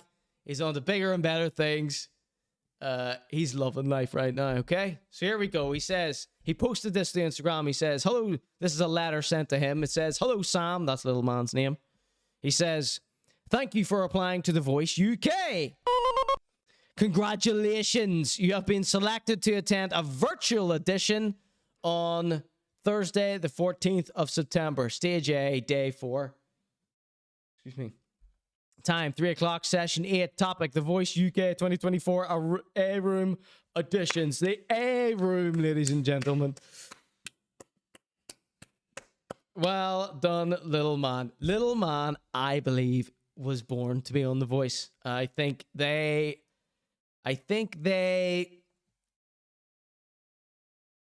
will really love him. Because little man, you know, he's all about overcoming struggle. He's got that back sob story, which, you know, they love a sob story in on The Voice and the X Factor programs like this. They love overcoming adversity. It's because you can't just be a good musician, because it's television. It's not just a song you're listening to. It's also the story, the backstory of a person, your personality, right? So what would I say for advice for little man? Now, he has got this, right? He's got this. He is built for The Voice. I'm going to say that, and I hope he wins. I would like everybody to collectively channel your energy into the screen right now. We're gonna play a new song from him, and no one's stopping him. He's hip hopping him. We're gonna channel our energy into Little Man's new video to make sure that he gets on The Voice and wins The Voice. Okay? Maybe, I don't know if Little Man would be into this. I think he's religious, not too religious, but you know what I mean. Maybe we should get Psychic Glenn to do some sort of positive spell to help this along a little bit. Or maybe, you know, don't want to get involved. Don't want to get darkness involved. What will he rap about, though, when he finally makes it? Or is the curse lifted then? Yeah, I imagine the latter. I hope he wins. He could win. He could win. Donchi says, is it not for singing? No. No, you can rap also, I believe. I believe it. He's going to surprise us and come out like a crooner, says Ducky Meow. Surely you're not supposed to post that, says Ducky Meow. Shh, it's fine. Everything's fine. So, yeah, Lil Man been going through some tough times lately, but, you know, Lil Man's always going through some shit, and he always comes back out on top. What I would say, I've seen Lil Man do a few times. Sometimes he's like, you know, he's been getting his confidence up, but sometimes he lets that overspill and it comes across as like arrogance or smugness even. So all I would say to Lil Man is, you know, you got to be confident. You are confident on stage. He's been performing a long time now. He's built up his, you know, his backbone. He's not going to have a problem with this, but don't come across cocky, Little Man. Cocky, that's the word I was looking for. Confident, but not cocky. The crowd will turn on you if you act in the slightest bit cocky. They will come for your head. That's all I've noticed watching these programs, okay? And Lil Man, you know, he isn't cocky. He isn't cocky. He's a pretty genuine guy, but he can't. Sometimes he gets in a little mood and he can be like, he can act a little bit cocky, right? He puts a lot of work in. You know, he feels like he deserves that he can do that. I think he does, but I'm just saying, on something like The Voice, you might not wanna. You know what I mean? It takes very little for people to turn on you. You know, you've seen this time and time again, the Conor.G show. Look what happened with Costa. He was the darling of TikTok. Now he's turned into a grunt for Jed and Geedy. So, did he release a music video? Because I was just going to pull up the snippet here. He had a snippet on Instagram, which I would like to show you. But I don't know if this is a snippet from the music video or just a separate freestyle. LITTLEMAN. Little Man. Little Man official. What was this brand new video he posted? Sometimes you see that I'm mad. So I think this is the one he posted earlier. Don't you know no one alive? Yeah, this is the one I wanted to watch. So I watched this before the show. You know me, I'm always in a bad mood. And then I just caught this here and I was like, Lil Man's back, motherfucker. Tell a friend, ho. It's Lil Man, he's back on his flow. Act like you know, ho. Okay, here we go. It's the little man with a fresh new freestyle. He says, y'all trying to please other people. Yeah? That's what we like about little man, okay? Now, I previewed this earlier. I told you it got me in the mood for the show tonight. I was loving it. But he is doing the little man thing that he always does here. Hashtag shed. We need to get Rare Witch and Little Man together in this shed. We need to get Rare Witch's own shed. Imagine if he makes us his looking out. Yes, everyone imagine, right? Don't be like, oh, imagine he gets famous. No, let's all imagine him as a famous person, right? And when he's famous, we can all say to ourselves, we willed this into existence, okay?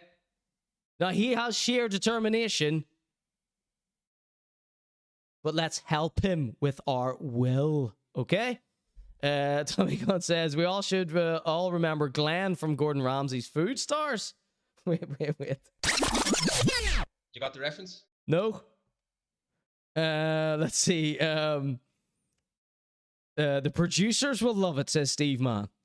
Right, so what I would like everybody to do, get up off your seat. This is like what that psychic did. Who was that psychic guy who was mates with Michael Jackson, the spoonbender guy? Tommy Gunn, you know him. What was his name? Uri Geller. Do you remember Uri Geller did this thing back in the 90s? And he was like praying for everybody to...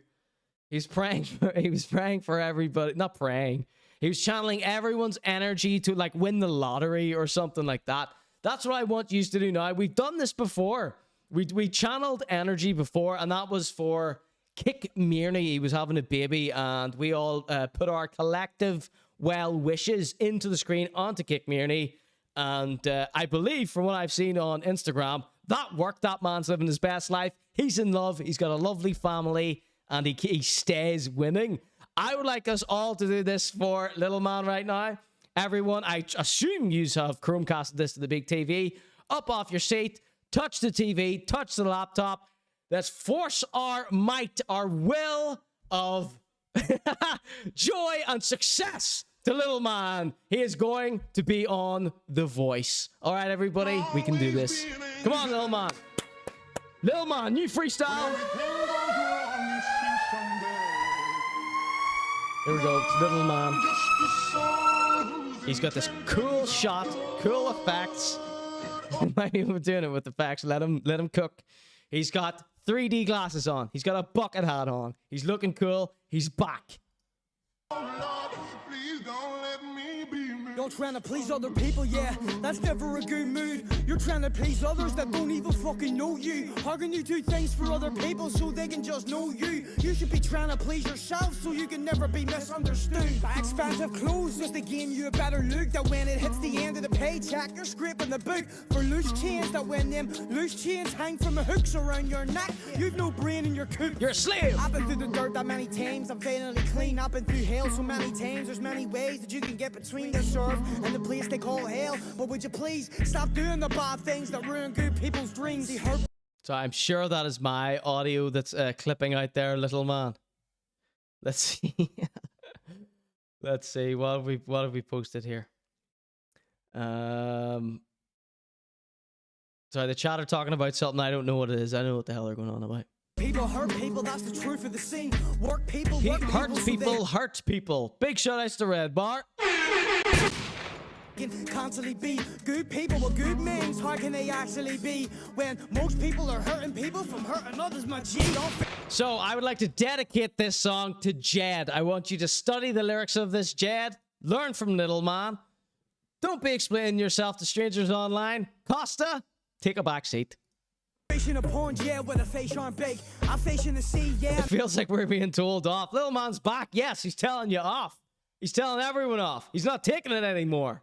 I'm catching shark and squid. I played a long game now, and I wasn't dropping shit. But now I'm dropping my anchor on all of you wankers, and it's coming from my ship. And I'm attacking any robber that wants a piece of what's under my rocker. I'm coming for war, yeah, by any means. The revenge of us will be the children's laughter, and that will be something you can't take from me. When I'm trying to please other people, yeah, that's never a good mood. You're trying to please others. Get Little Man viral on TikTok. Now, that don't even fucking know you. How can you do things for other people so they can just know you? You should be trying to please yourself so you can never be misunderstood. This can't be rushed on or built on overnight. It would be a disaster in a faster way just to ruin your life. If you think posting a song and getting a few likes is gonna gain you some fame and a bit of money, think twice. They tell me hold on to hope, but I got no fucking Ducky says shark and squid are endangered. They tell me positive man is a good life, well I can't think shit. They tell me open my third eye, the world's beyond this pit. I think perspective is perceived as wrongly in bits. The world spins by itself, so should you. You should be spinning in a circle with no curve, go be a fool. The world is your playground, do what you gotta do. And don't be loud, nobody bring you down for you to stand true. I know how you're feeling, you don't let it. 1 for fire, 2 for shite in the chat right now. This is Little Man with F, what other people think. Realness that is coming out of me. Every time I make that, you're just trying to use it. Like Come on, everybody. We need our positive energy to Little Man. Press 1. Doesn't matter if you like it or not. We're doing this positive energy spell. Right, witch, take that back. He's singing and everything. He's crooning on him. Just like Don.G wanted. A hot box recording, it says. Oh, my chat don't like hot box. There you go. Well done, Little Man. Well done. Loved it. Rare Witch took his 2 back. He forgot about the positive energy spell that we were casting. That was Little Man. He's just a soul whose intentions were good. Well, you put that hot box on there, so of course Don.G is going to put 2. Didn't you hear what they did to Don.G? I hope he got it done in 1 hour at their prices. This is his shed, I thought. This isn't Hotbox. This is his shed. I thought. Ducky says, I don't get the song. It is motivational. Like he's evolved to making songs about not caring what you think. But do we think about what he thinks? I don't understand what that means. Little Man is a force to be reckoned with. Let's get him on the voice, everybody. Thank you. That was Little Man, and this is the Conor.G Show. Thank you so much for seeing what I've done tonight. And of course, coming up right now, we are playing the full 4 minutes of Costa's voice note. We're going to play that for our outro. Hopefully there's someone else on live on Twitch here that we can raid into to listen to some funky music. Thank you so much for joining in this evening. Hope you enjoyed yourselves. Big ups to everyone. Big ups to Shaw, Ducky Meow, Rare Witch, with Disgrace, Don.G, Steve, man. All the junglists that popped in. Raw 1210, Tommy Gunjin, D, Rob, Meek N, Per Me, everyone. Big shout outs. Ladies and gentlemen, this has been the Conor.G Show. Thank you and good night. See you later. Bye. Stick around. You want to hear this insane Costa voice note, right? I'm going to play it after the little outro thing. Here we go. See you later.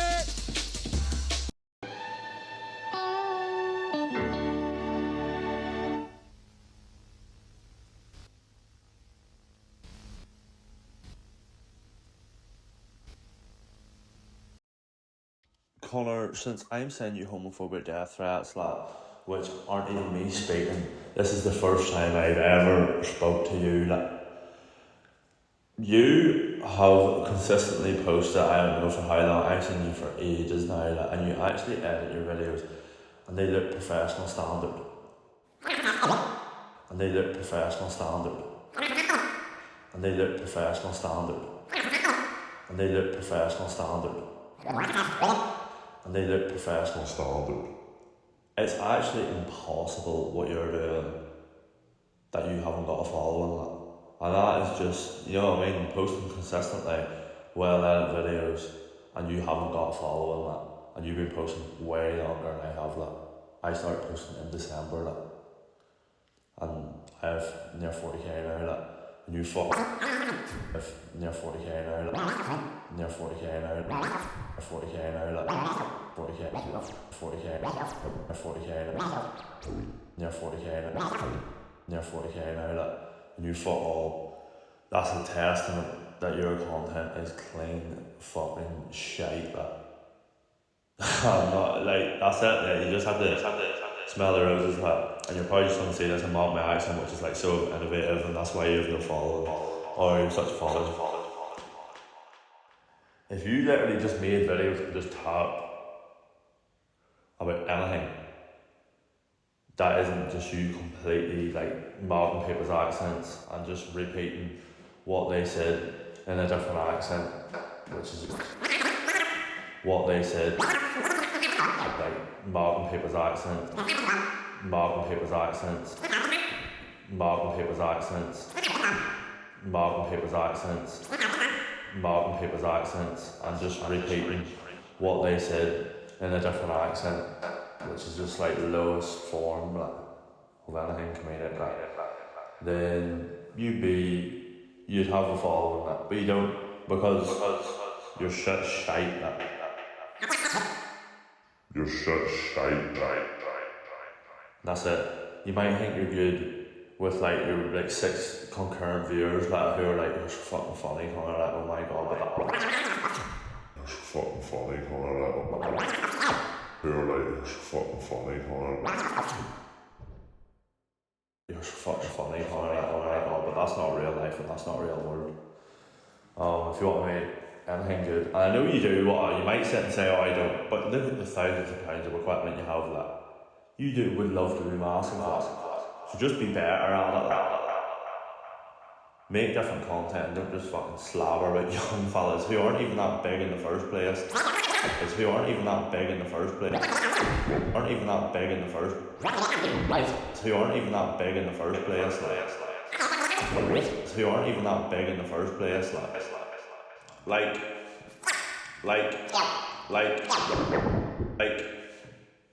I'm literally talking to you serious here. Giddy and Jed aren't big enough that you can just sit and serious here. Giddy and Jed aren't big enough.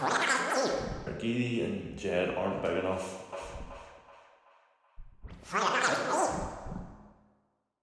Giddy and Jed aren't big enough that you can just sit and have your biggest videos off them and be proud of that. I took the mic out of them boys. I took the mic out of them boys, and they made a. I took the mic out of them boys, and they made a character called the Influencer and stopped doing it in February at 7,000 followers, and at 7,000 followers. And they made a character called the Influencer and stopped doing it in February at 7,000 followers, and then made other characters like, you know what I mean, constantly doing different types of videos, and you just don't.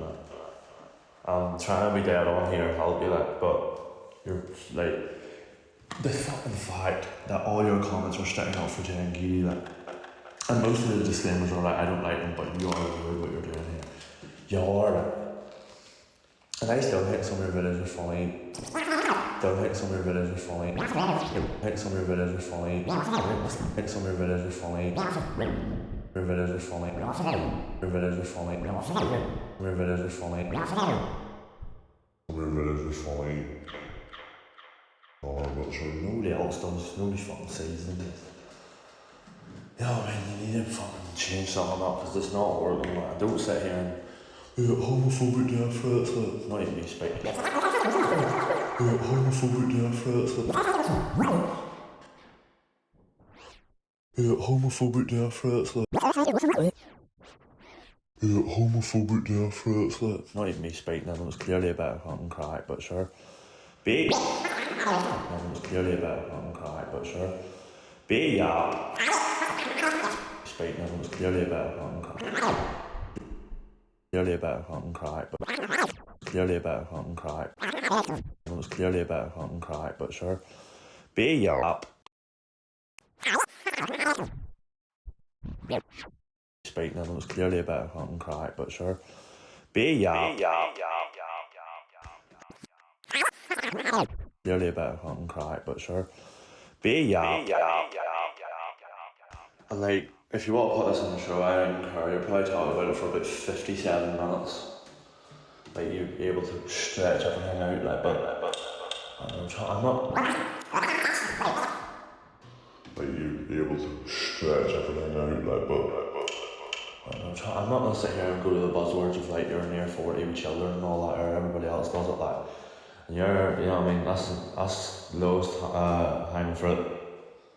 So I'm just not gonna say any of that, like, it's just talk about different shit, talk about literally anything, and add a production value in it, and don't just repeat the words that other people say, repeat the words that other people say, repeat the words that other people say in an accent, like, and call it comedy, because it's just, that's why nobody watches it. That's why you can't break 1,000 followers after about 2 years.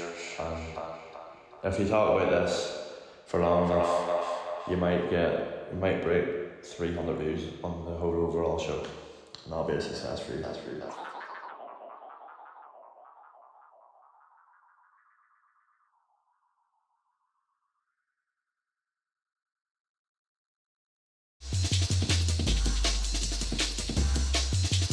Thank you for tuning in to the Conor.G show tonight. I trust you had a pleasant evening. If anything I said hurt or offended you, I can assure you it's just for a giggle. This is Coco Bryce with Night Safari.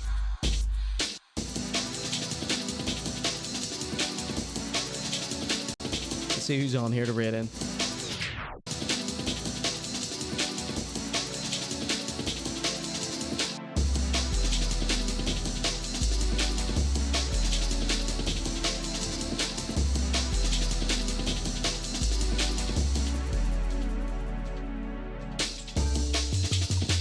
Alright, let's raid Night Force TV. Since our friend DJ Concept is on there. I don't know him, but you know, other people in the chat do. Here we are, here we go. We're gonna raid into Night Force TV. See you later. Thanks for watching.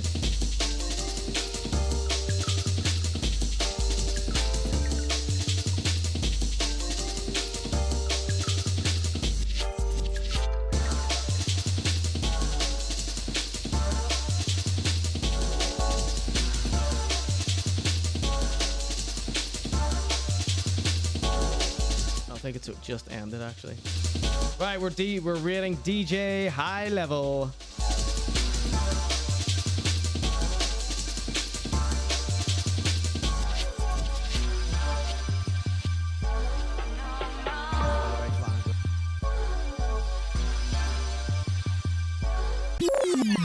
Thank you and good night.